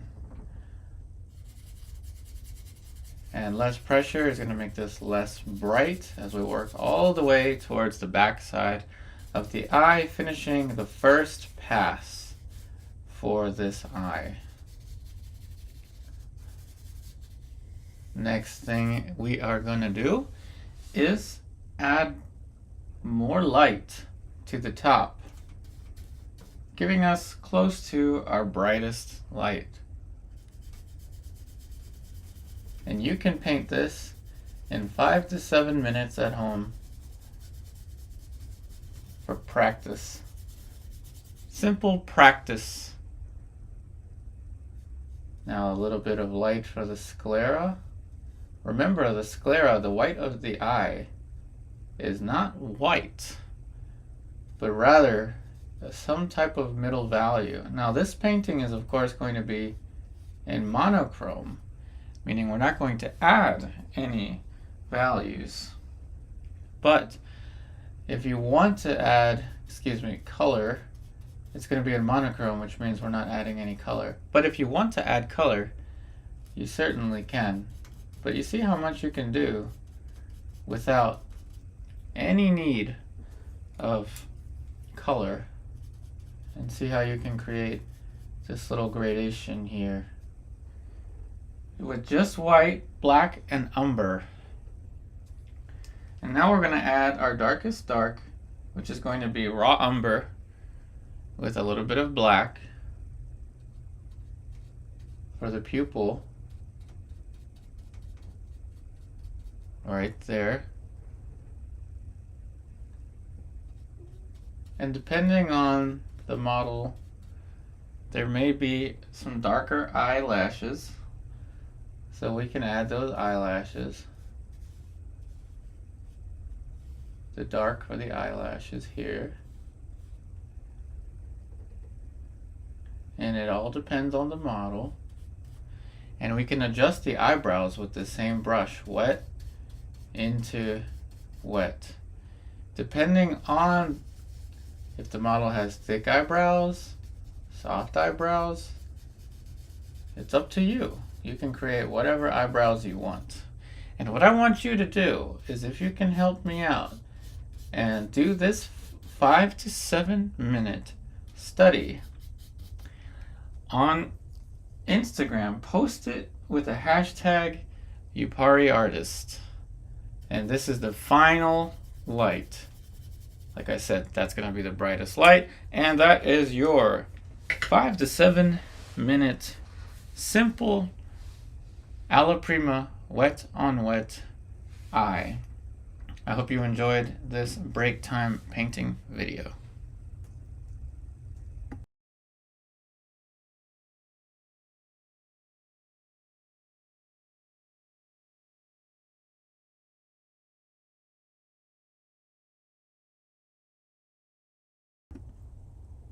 Alright, so hopefully you enjoyed that short little video. Let's see what happened here. Oh, okay, I thought I missed something there. With this painting, we are gonna keep pushing the still life elements here, and then maybe towards the end, which we still have over an hour, I think, right? We still have over an hour. We'll continue to push some stuff over here. Pretty fast paced, I will say. Let's go back to the palette and start mixing some things up. Glad you like the painting of the eyeball.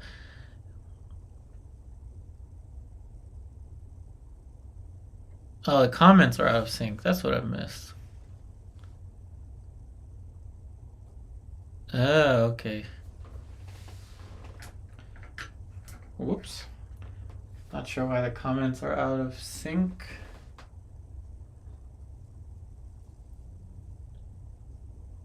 Now, I said that this would contain salt, so let's paint the corner of this little glass container.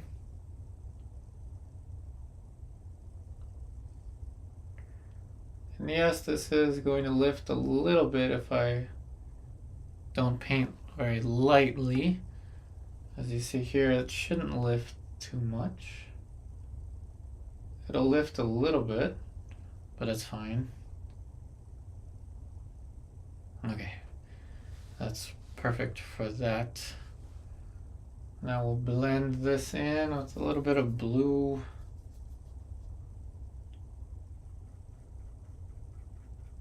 So this looks like glass.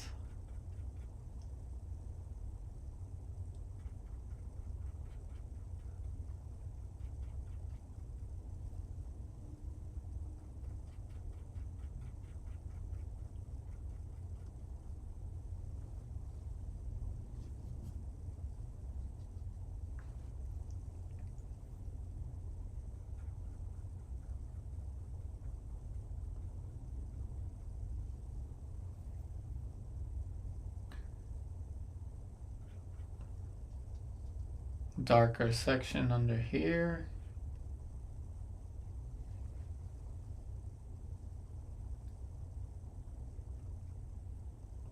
Pretty much how we painted the face and the hand yesterday,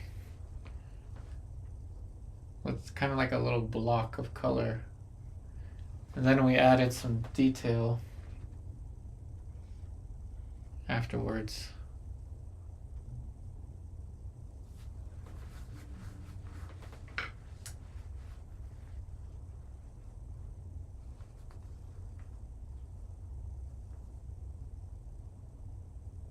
Oh, no worries. I'm slow at texting also.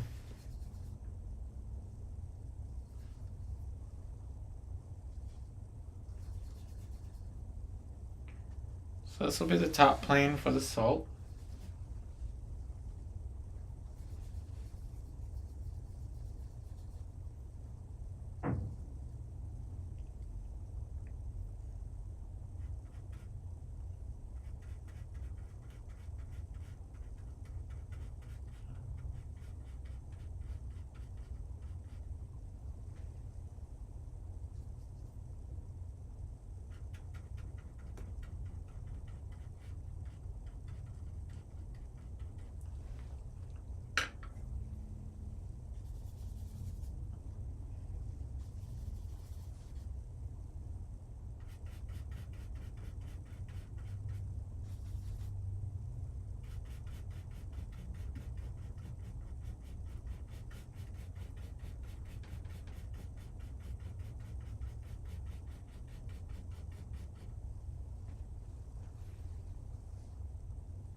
Using raw umber for this reflection.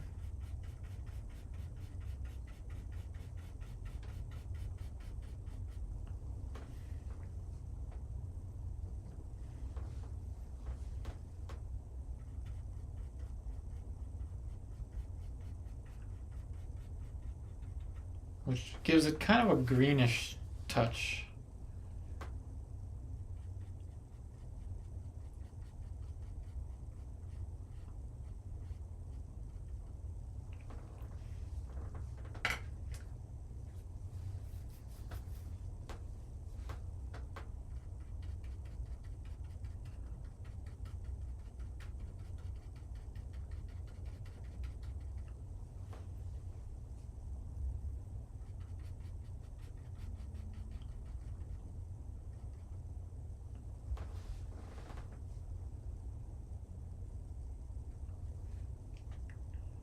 A little bit of sprinkles of light there for the salt.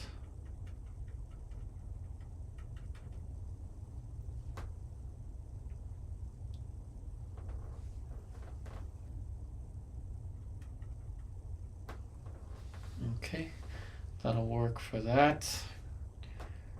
Now the highlight. Let's lower the jar. I think it's a little tall. Looks tall to me.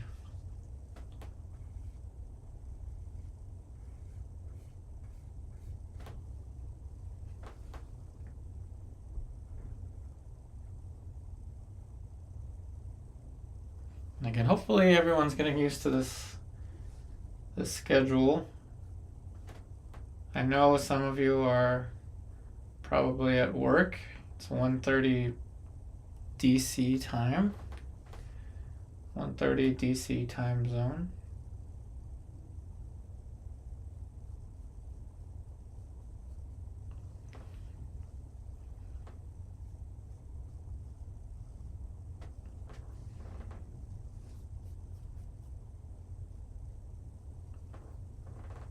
Alright, now we'll put the little glass lid.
Highlight.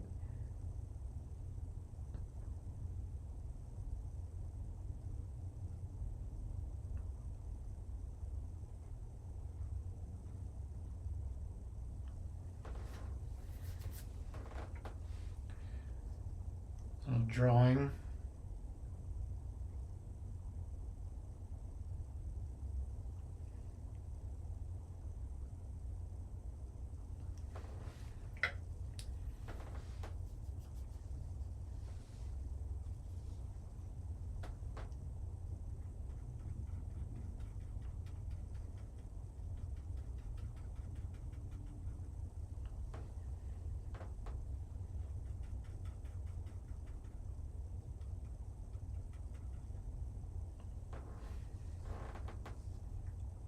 Highlight on the glass.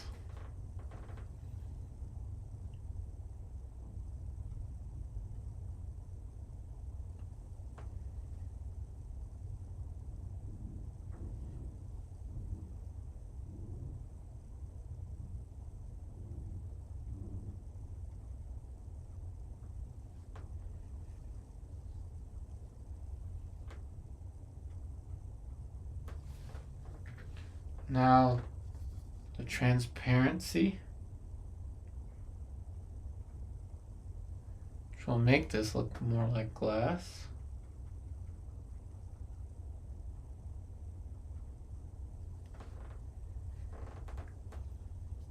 Reflections.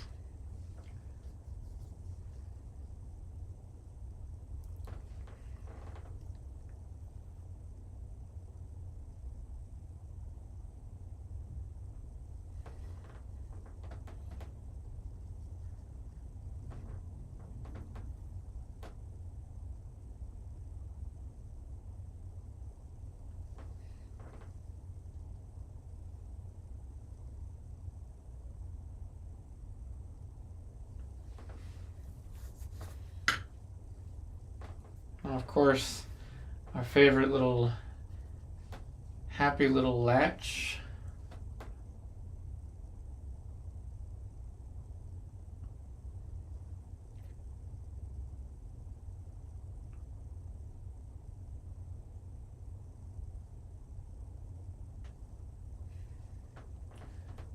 These jars have little container or metal latches over here. Another happy little latch needs a friend. Same kind of, I mean that jokingly, of course.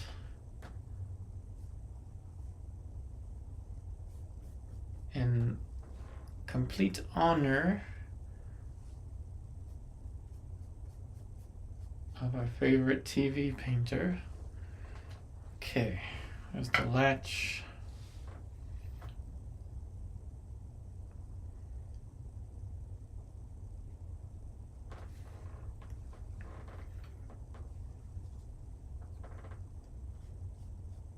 Just little hints for the latch. That's all I want.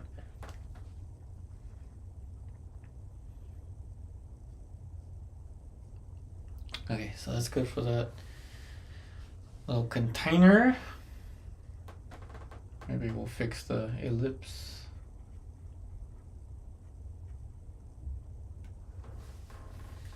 All right. Now to whatever this is gonna be. I don't know, some kind of, let's see. Well, first let's just start with the fact that it's a bowl. It's like a wooden bowl looking thing.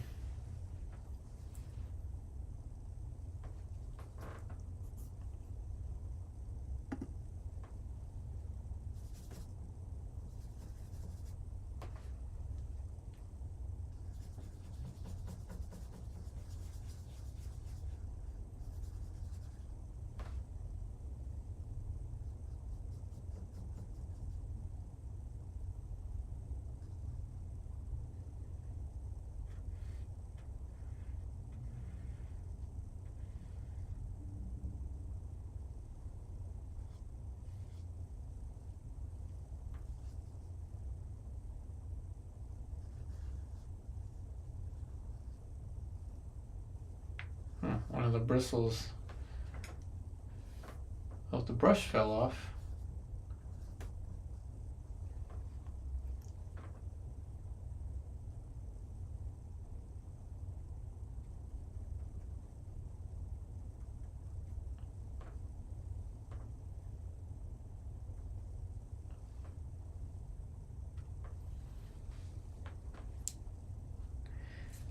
Let's see, a bit of white,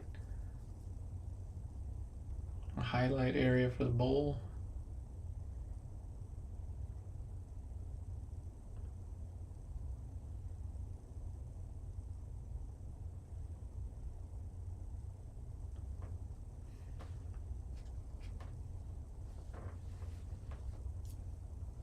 And we said that this would be some kind of spicy cayenne pepper powder. I don't know, because I like spicy foods. Spicy bread, not really a thing, but I don't know. Sometimes it's good to leave some obscurity in a painting.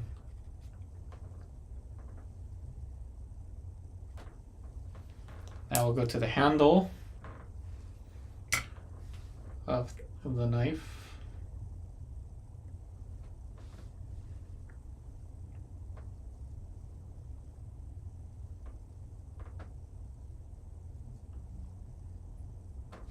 And hopefully we'll sell some prints of this for your kitchen next time you're baking a loaf of bread or something, or a gluten-free bread.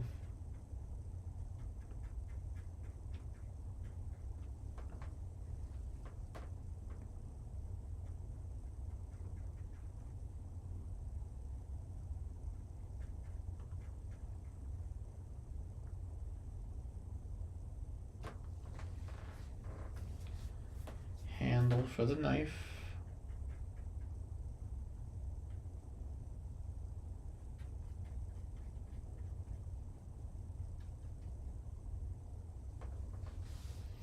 Maybe what we'll do, probably have some fun with this.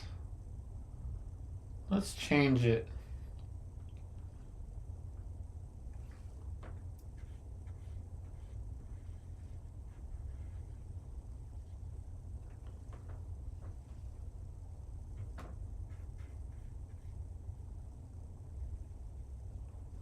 Yeah, let's change it.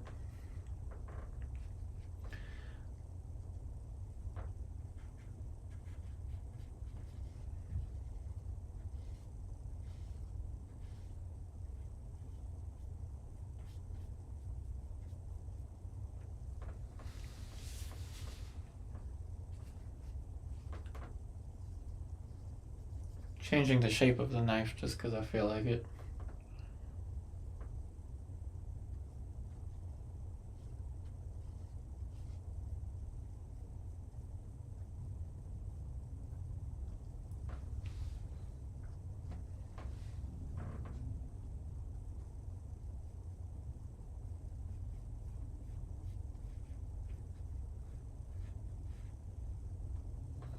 It's kind of like a weird, I don't know, like a curve.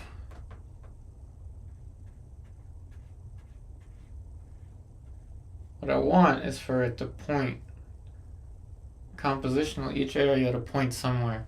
So this edge I want to point down here. I want this to point up. So we're framing the bread. See that? Whereas before the handle was curved here, but it was kind of not helping the composition. So letting it frame the bread.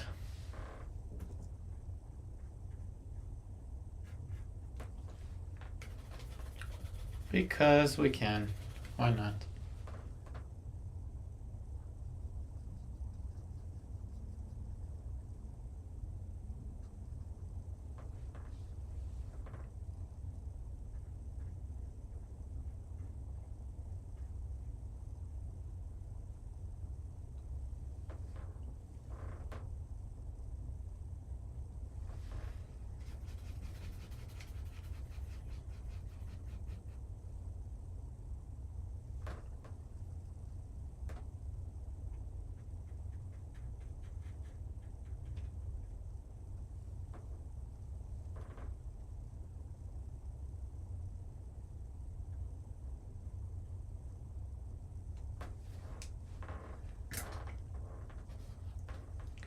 That little classical still life touch. Or we'll put a little puncture. Maybe so this can be a hook where you place the knife. Oh, thanks, Celeste. I'm glad you like the composition and the colors.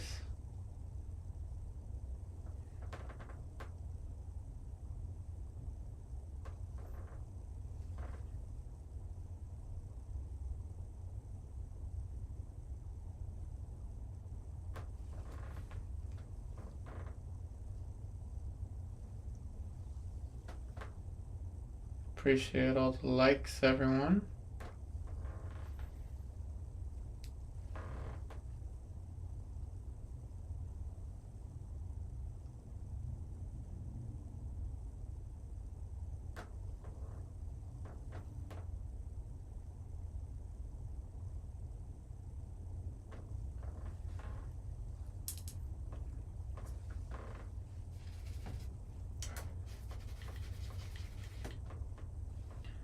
I will modify the cast shadow.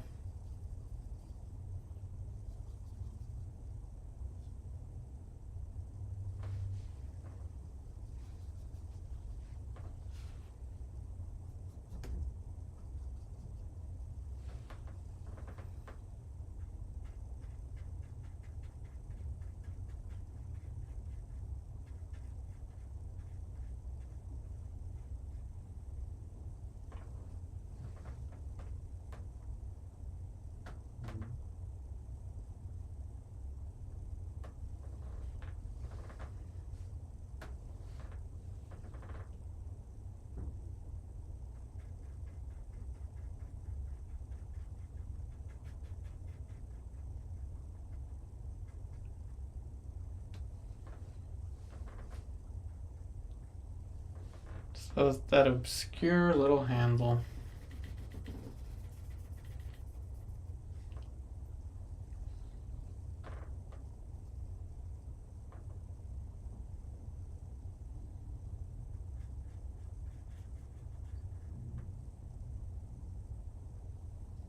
Reflections.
That red onion.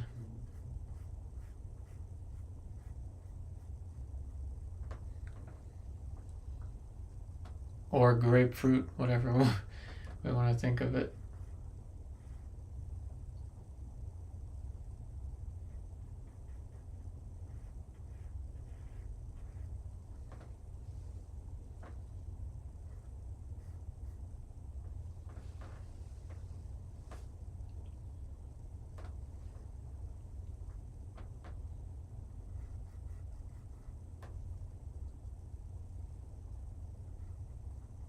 Not everything in a painting should be easily identifiable.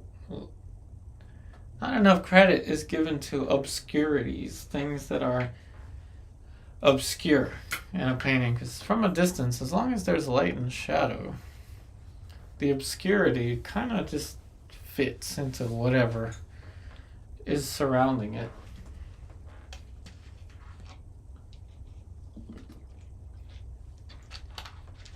Okay, so now we've defined pretty much everything that we wanted to in the painting, which took a little while. I mean, we worked from the bread, moved here, so the bread, then here, basically kind of like from left to right.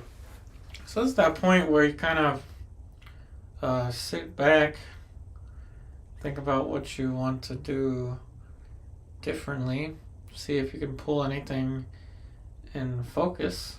I guess we are getting a little bit faster these days. This is only the fourth painting in this series, so I guess just gonna have to think.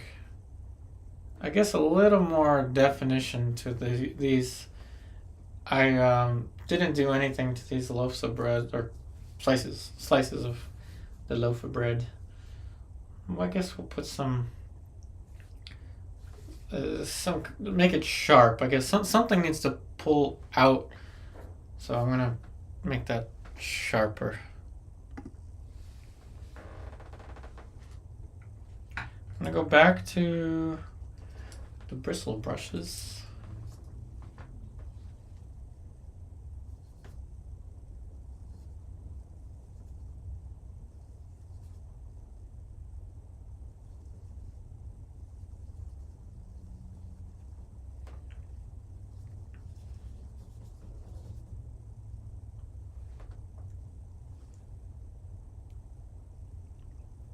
Oh, thanks, Gigi. think we did get a little bit faster in the past 4 streams.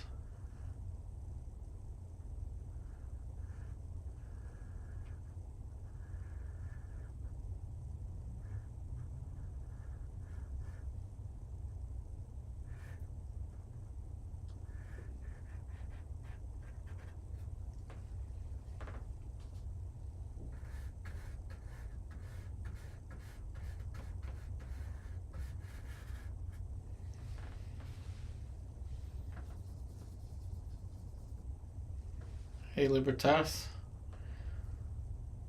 what's going on?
Switching brushes between light and dark with the sables, but also light and dark with the bristles.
Cast shadow.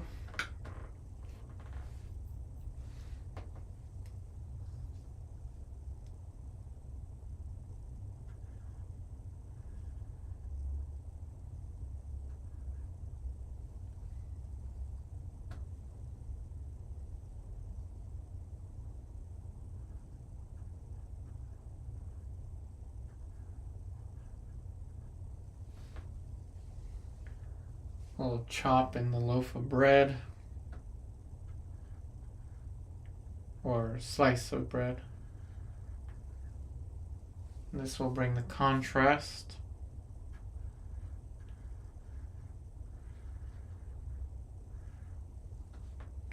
a nice sharp edge.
Kathy, welcome.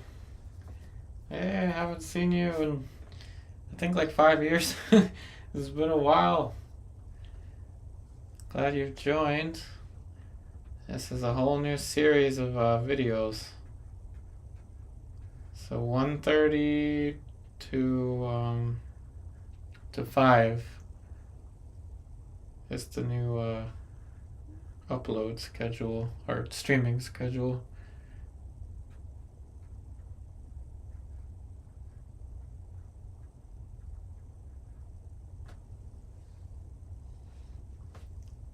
I'm glad you could join.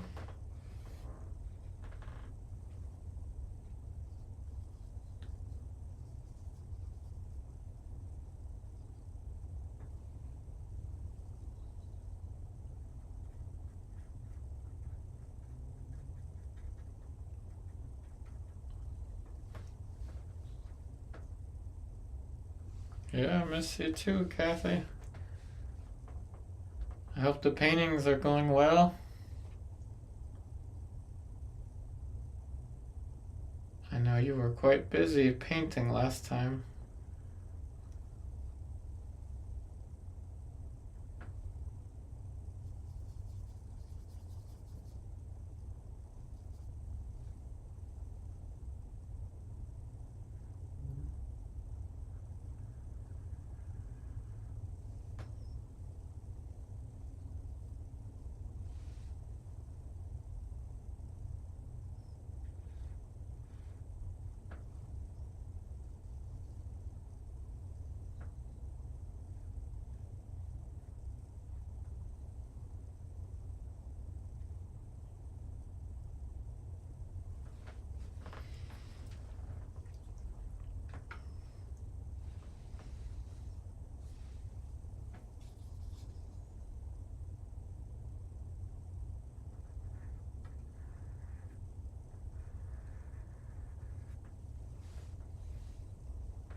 Some detail on these loaves of bread.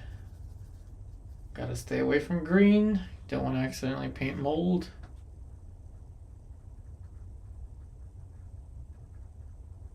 So the Dutch masters, such as or let's just say Yeah, we can use Rembrandt for this. Even on portraits, Rembrandt would put little creases like this here and there.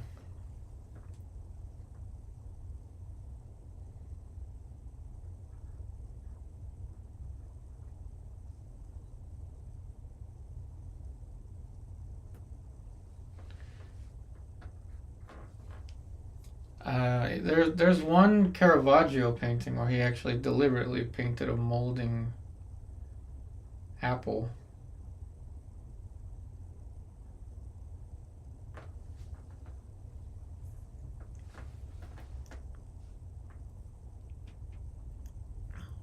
Oh, you do volunteer work, Kathy?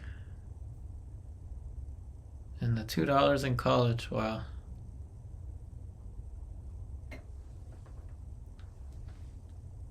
Wow.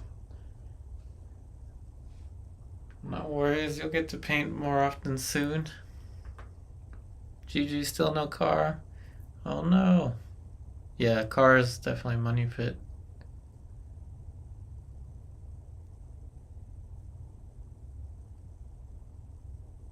Oh yeah, Vermeer, of course. Dutch master Vermeer.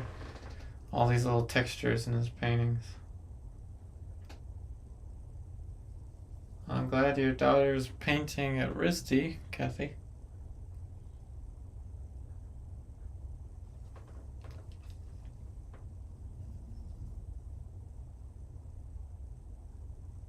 Or is she painting? I think I may have misread that.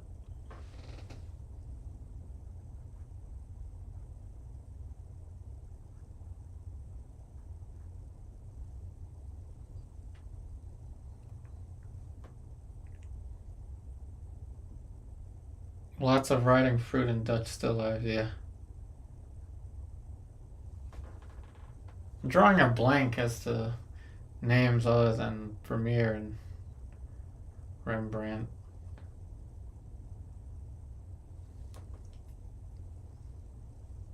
Oh, she's a painting major at RISD. Oh, wow.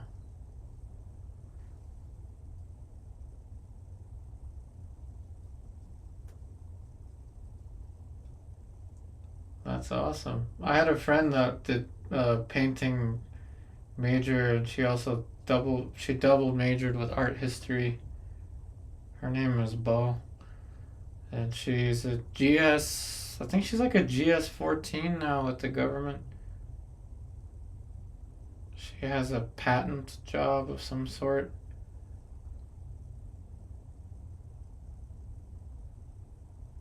I doubt she watches the streams, so I don't think Bo will say anything.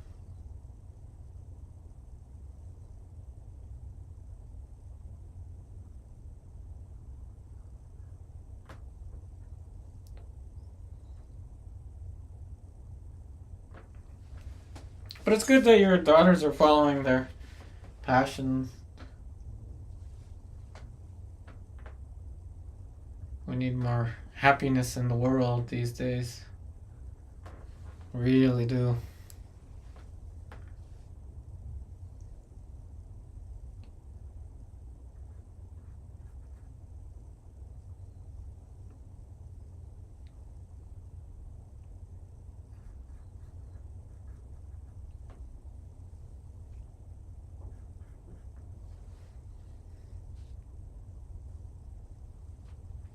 Oh, true. Yeah, I hope she doesn't get laid off her government job.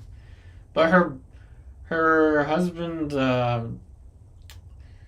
is a some kind of electrical engineer. I don't remember exactly what kind of engineering he does, but I think they'll be okay. I think they'll be all right. You never know. You never know.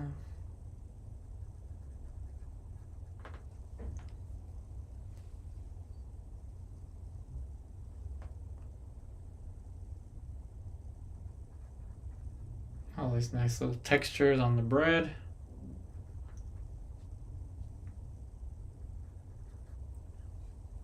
Kind of reminds me of a bread that my mom used to get called a panettone.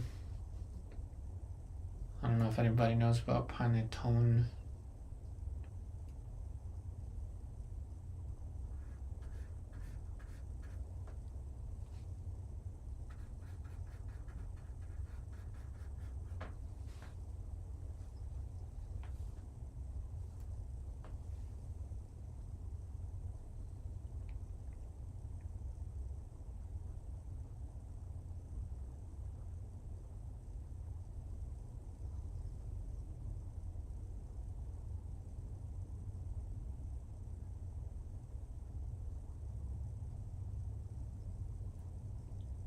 Oh, good. I'm glad it looks delicious.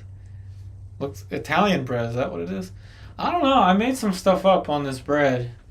I used a reference, of course.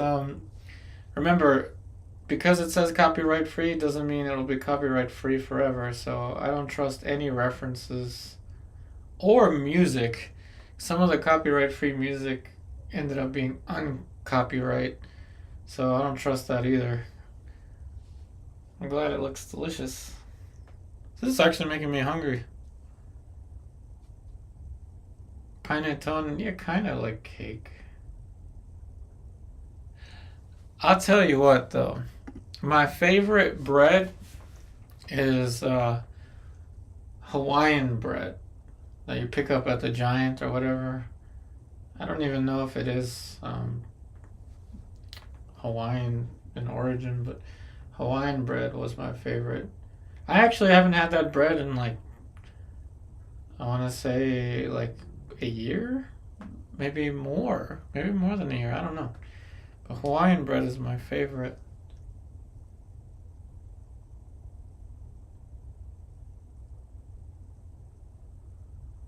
All right, let's show you the detailed close-up of the bread. King's Hawaiian. Oh, okay. So it's still a thing, hopefully. It's good bread. I like it.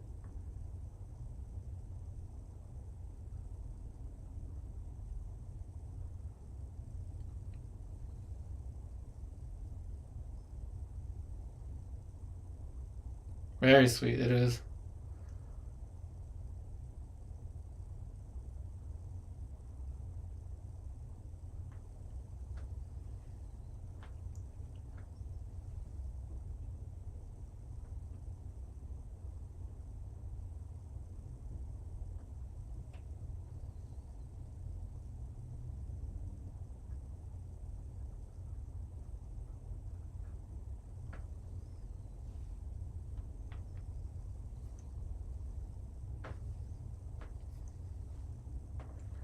Hawaiian bread is your favorite too.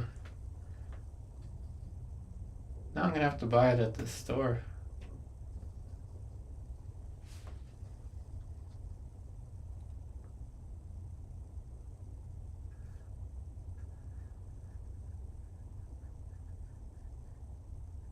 I'm curious, Kathy. I wonder if things are different now with art school.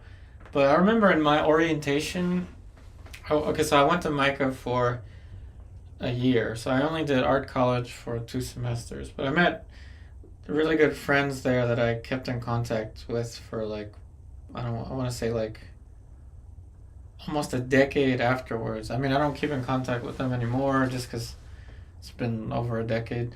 But during orientation, somebody, I forgot who, but someone gave a speech, and they said that most of us are not going to be doing art 10 years later. And apparently that was quite common for someone to say to a freshman or whatever, 10 years later, you won't be doing art anymore. I mean, come on. This was the kind of stuff people were telling me when I was younger. They also said, you want to make it as an artist? Don't get married. Don't have kids. That's what they told me. Okay, I did not have kids. This is true. I don't have kids, and I'm in my basically my mid 30s now. And no, I didn't have kids. So financially, I can kind of afford to do this. But I did get married, and excuse me, I did get married, and of course I am happily married, and my wife really supports me and like believes in me and stuff like that. So yeah, that was the advice I got. I wonder if they said that to her in RISD. Did they say that? 10 years later, you're not gonna be doing art anymore. That's what they said to us.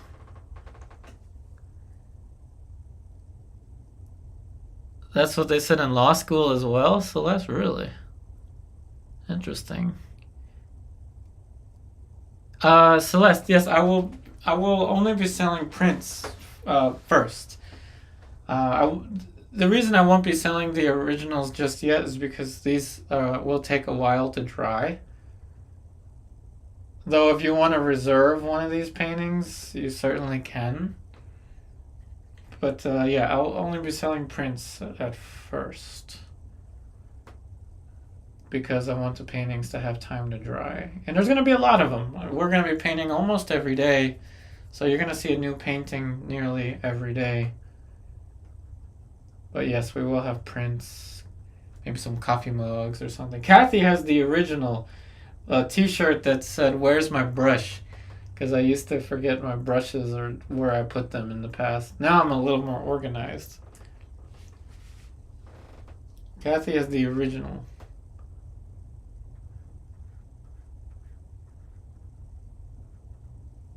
But yes, I will sell the original oil paintings after they dry. Yeah, of course, of course. Celeste, if you want to reserve this one. If you're on my Instagram, Celeste, can you message me when I post this one? I will post it tomorrow on my Instagram. Can you message me so I can, uh, like message you in person? Not in person, but you know what I mean. Like message you. What do they call it? DMs or something. That way I'll know for sure to reserve this one for you. So yeah, I'll post it on Instagram tomorrow.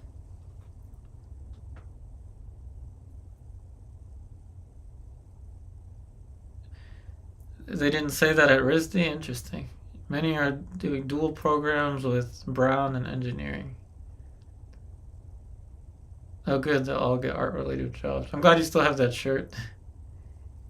Oh, good. I'm glad you're on my Instagram, Celeste. Yeah, her name was on a lot of the paintings. This is true. This is way back. This was like 2020. It's like 5 years ago. Half of a decade ago. How about that? Half of a decade ago. Back then, I was still a 20-something person.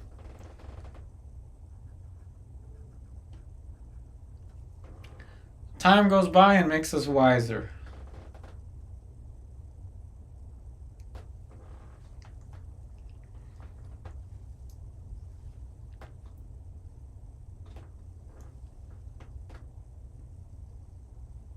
Okay, so now we'll raise the value for this loaf of bread.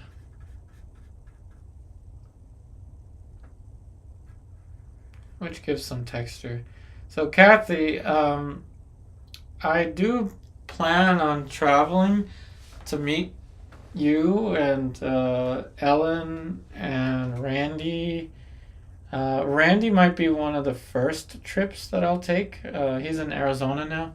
So I may travel to go paint with him in Arizona. He doesn't know this yet, but I'm going to talk to him tomorrow.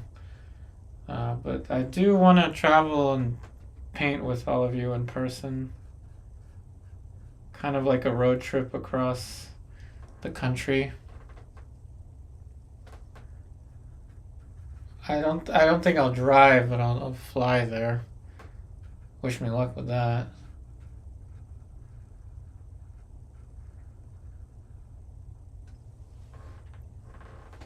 But it's been a while. It's been half of a decade. So of course I'm going to meet you in real life.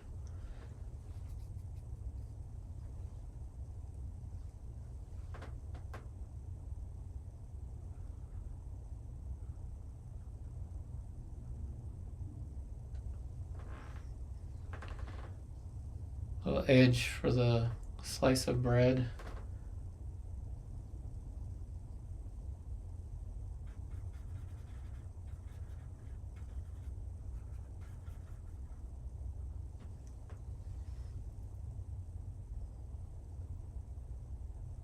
New Haven, in Massachusetts. Yep, I will go there at some point soon. Definitely within the next year, I want to start traveling to go meet you all. I'll make an entire Patreon post about this way ahead of time. So you, Ellen, Randy, definitely those 3 destinations.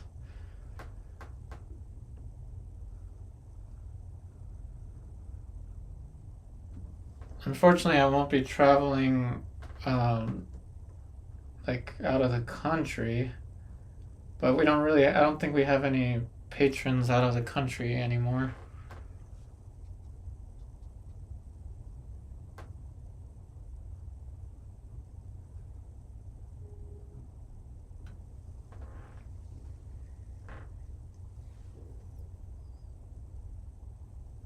Hey Celeste, no, I haven't done any in-person workshops in a while. I have done the odd demo here and there, but I haven't done any in-person workshops. And I'll talk to you directly now, human to human. I have fallen significantly. I mean, by fallen, I mean I took a nosedive in terms of my following on the internet. I'm not very well known anymore. So for me to be able to schedule a workshop somewhere, I would love to be able to travel and do a workshop somewhere, right? I don't have that kind of following anymore. I used to, but I don't have that kind of following anymore. Part of it's my fault. I became an amateur pool player and spent way too much time doing it, which I won't be doing much anymore. I injured both my feet, so completely unrelated, but I'm not going to be doing long hours of pool anymore. I will still play, but not like I used to. But anyway, I would love to do some workshops, travel and teach some workshops somewhere. Anybody, I'm talking to you camera to camera or camera to screen. Any of you know a place that would sponsor such a workshop? I would be down. I mean, yeah, sure. I wouldn't mind. Anything to get me out of this 14th floor apartment. Yeah, let's go. This is a small room. Look, there's a wall right behind me. So yeah, I would love to travel and do that, but this is only the 4th stream of this series of nearly every day. So yeah, we'll do that. Let's see. What did I miss here? So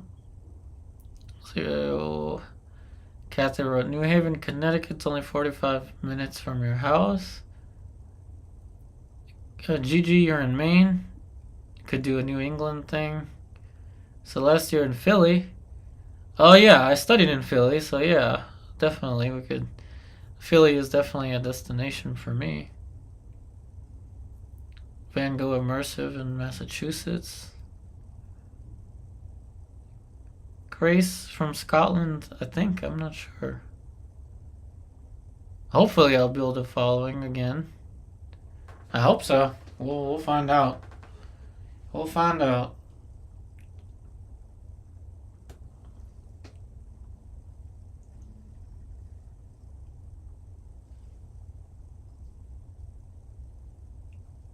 The time does go by a lot faster now.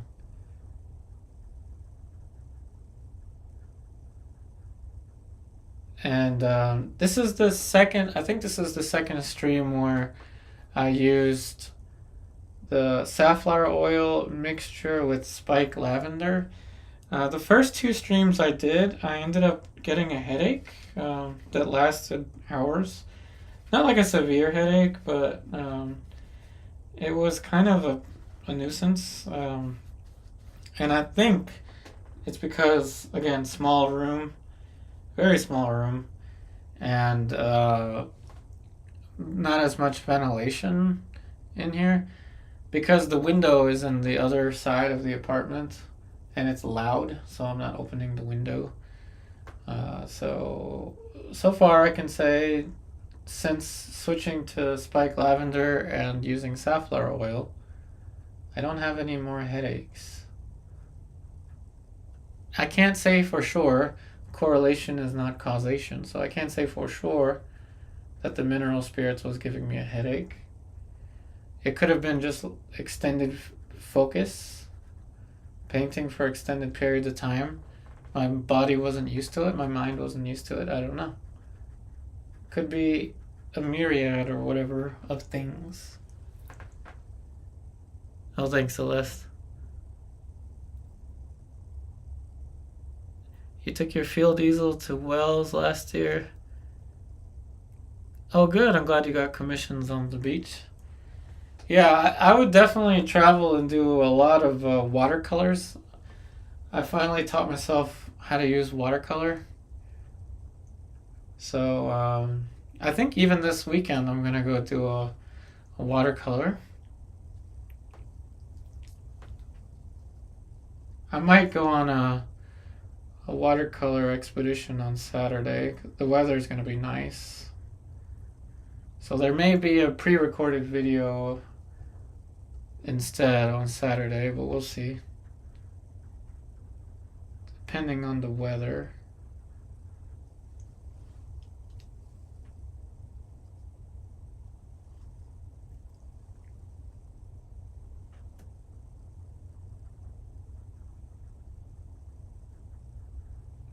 Yeah, Kathy started my online classes as a beginner and definitely made it pretty far with her work. So I'm not surprised whenever she says that she has a commission of some sort.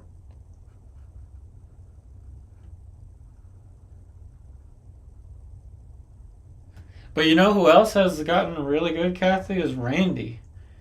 Randy has been pushing really hard with his work. Randy is getting really good.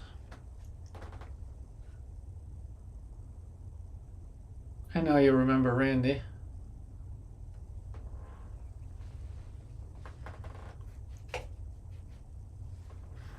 Okay. So now it's a good time to stand back again. We've got about 18 minutes. So I'm going to sit back. Like I said, I'm all the way behind the wall here, so hopefully I don't fall over. Let's see. The bottom, the garlic. And let's put some seeds, I guess sesame seeds, right? There'd be sesame seeds on the ground with the minced garlic. Why is there minced garlic on the I don't know. Why did I just randomly put that there? Don't ask me why I do this. I don't even know. I don't know. Part of the way that I paint these days is I try not to think about it very much. Because if I think about it too much, it tires me out, so I can't think too much about it.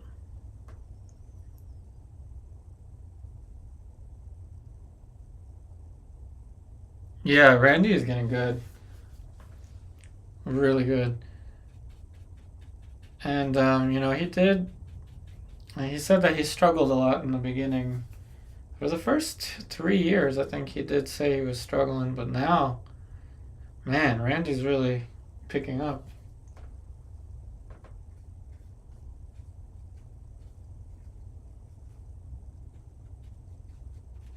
A light and shadow for these minced garlic and sesame seeds. We'll put some sesame seeds on the ground or the tabletop. And this, I don't like this color. I'm gonna change that. See, don't ask me why I'm doing these things. I don't even know. I'm just changing things.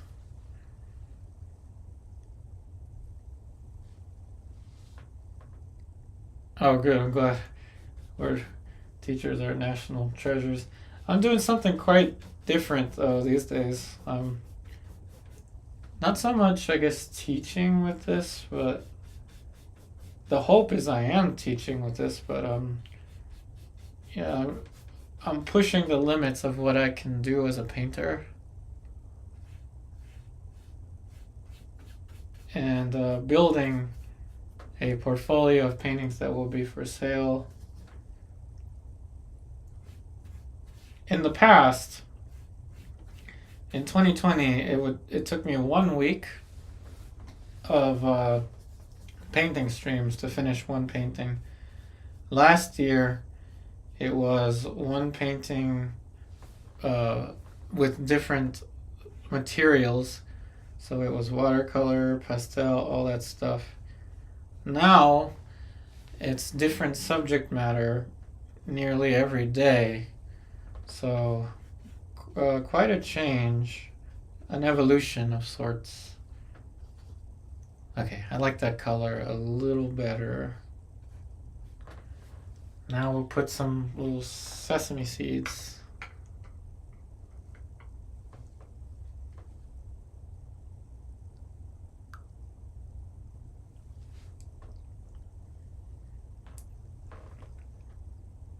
Oh, good. Hopefully the two of you meet up and paint together, especially now that the weather is getting nice for that.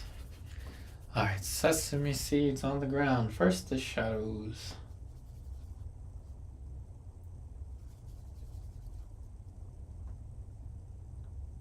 Actually, first, this shadow got lost.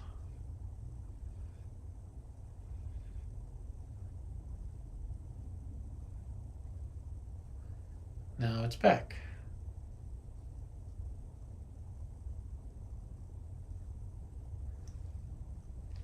Okay, so the shadows for the little sesame seeds.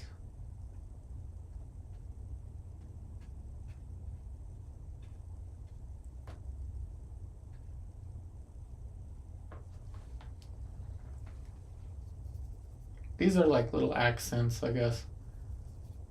Stuff that we would add later to painting.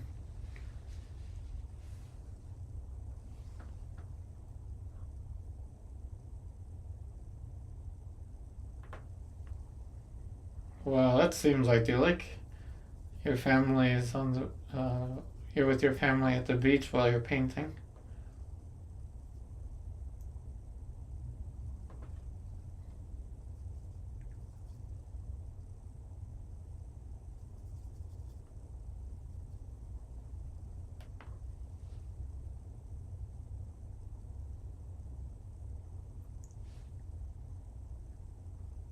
Okay, sesame seeds.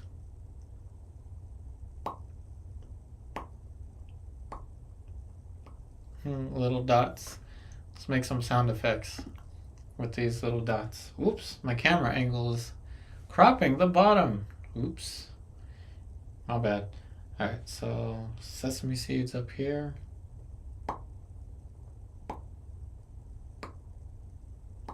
Little tapping noises. Tap. Tap. Tap. Why I do that? I don't know. Tap. Sound effects for the sesame seeds.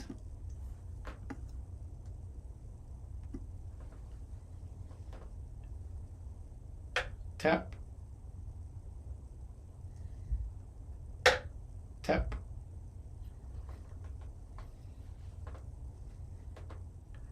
Groupings.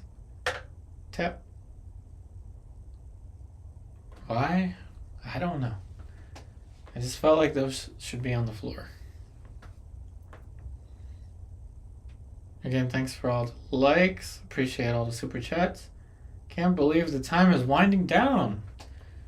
We're only, what are we, 11 minutes away from 5.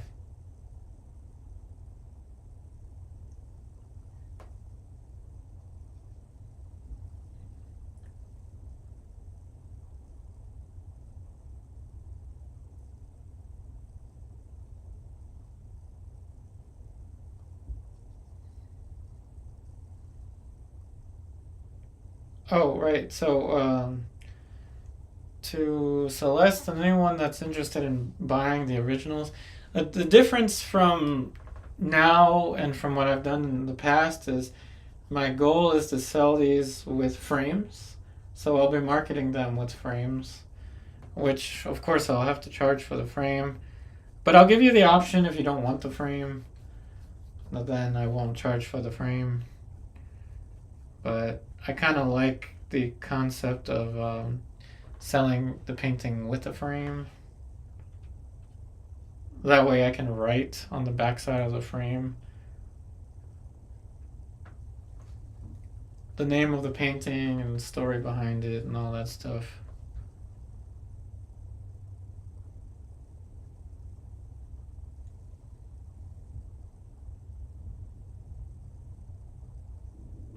The frames will also help protect the painting in transit. So what I'll do in all transparency, Celeste, is I will use ready open frames. So I'll probably use Michaels for that. They've got ready open frames at this size, 9 by 12. But if you don't like the frame, that doesn't have to be added to it. It's just an idea that I had. Alright, different groupings. So there's a cluster here of seeds, sesame seeds, and then less and less as it goes up here.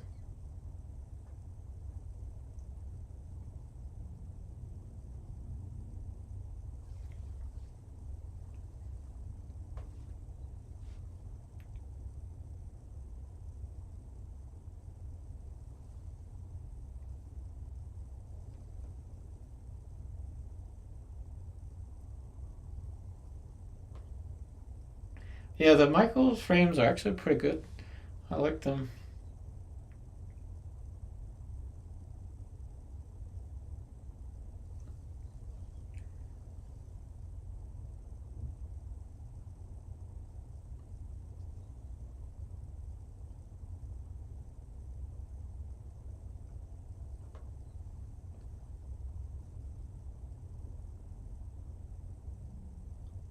I'll also be selling my watercolor sketches. Of course, they won't be on YouTube because I'm doing them off camera, but I'll have those up as well.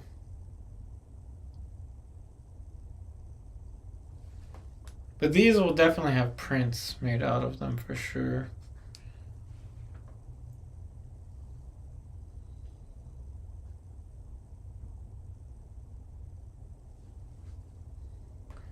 So now we will backtrack a little bit. All right. Oh, okay, let's see.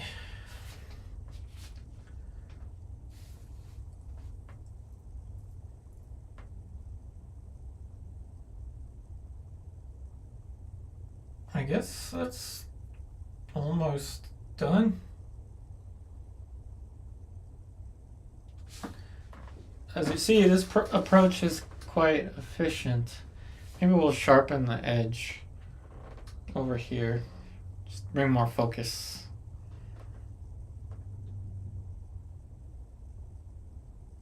Let's see, what did I miss? Something April 21st? Somebody mentioned a birthday that I missed? Oh, Taurus. Oh, it's birthday time.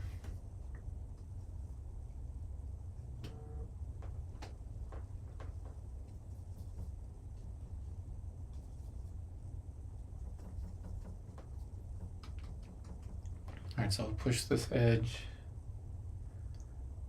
a little sharper.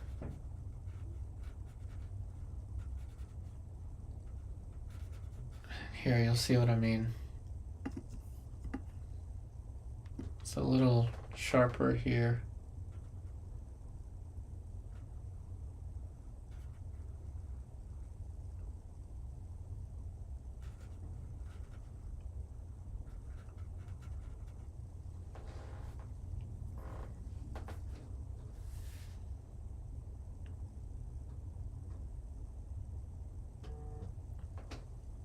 happy birthday.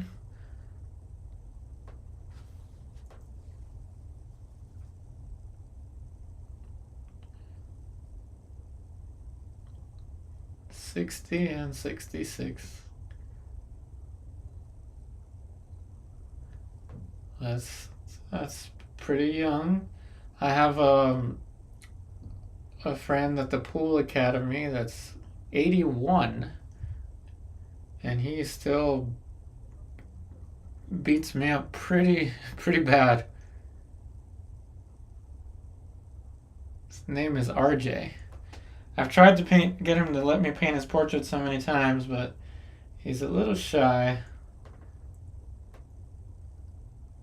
81, and he still destroys me in pool.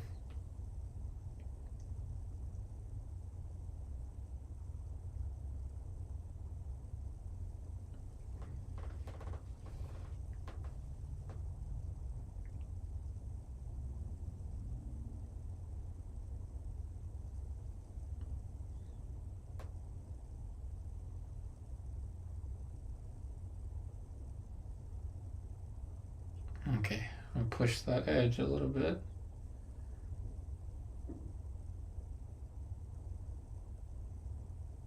Oh, thanks, Celeste. I can't even remember which one. It was so long ago now.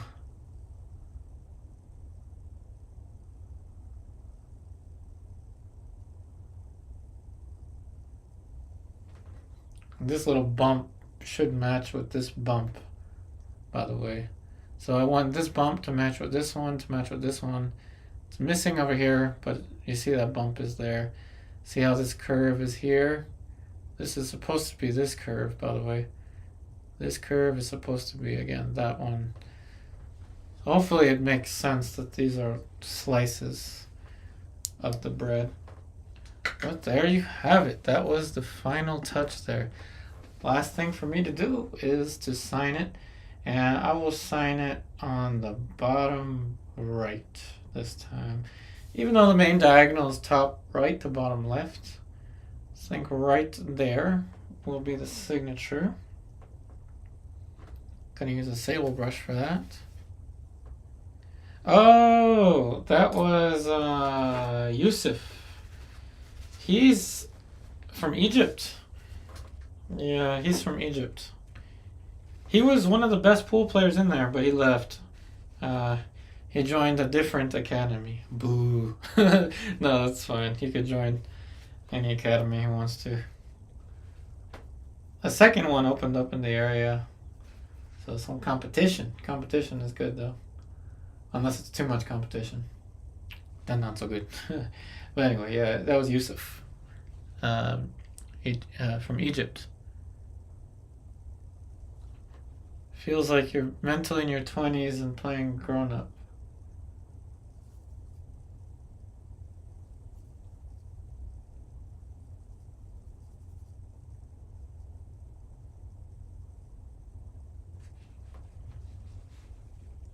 Alright, so we'll sign it on the bottom right.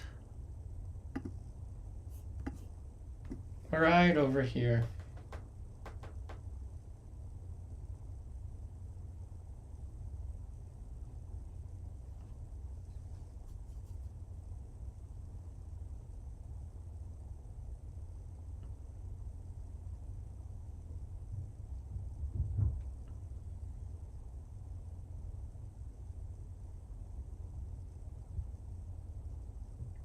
And again, I'm anticipating the edge of the frame is going to be right here, almost right on the eye.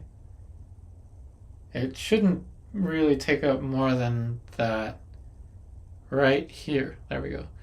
That's where the edge of the frame should go.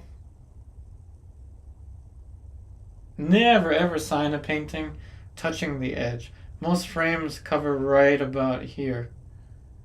Right there. So be careful with that. Then of course 25 for the year.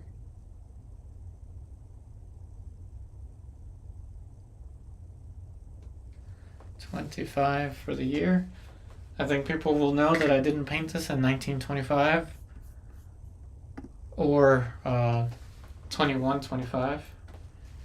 Nobody will think I was painting 100 years ago or 100 years from now. So that is that. Exactly at 5 o'clock DC time. DC time zone. Hopefully everybody enjoyed this one. So remember, this is the 4th installment in this new series of painting videos, pushing the limits of what can be done with oil paint. It is a very challenging thing, but what's most important is the method. I want to say this combination of safflower oil and spike lavender is really helping. The paint didn't really push off or lift that much, and I'm not even painting on linen. This is on cotton canvas. To me, cotton's actually, it's sometimes better than linen, in the sense that some of my linens have kind of warped a little bit, like bubbled on the sides, kind of like a watercolor does, like the edge of a watercolor. Just like clockwork. Just like clockwork. That's Lucy. Alright, so oh, it looks like my screen was inverted. So that's all I got for you today. Oh, no worries, Grace. We'll be back tomorrow. That's all I got for you today, everybody. Hopefully you enjoyed this live stream. Again, the schedule is 1:30 p.m. DC time zone. Pretty close to every single day with this new series. I'll upload the picture of it on my Instagram. So hopefully you all enjoyed. I wish you all the very best, and I'll see you tomorrow.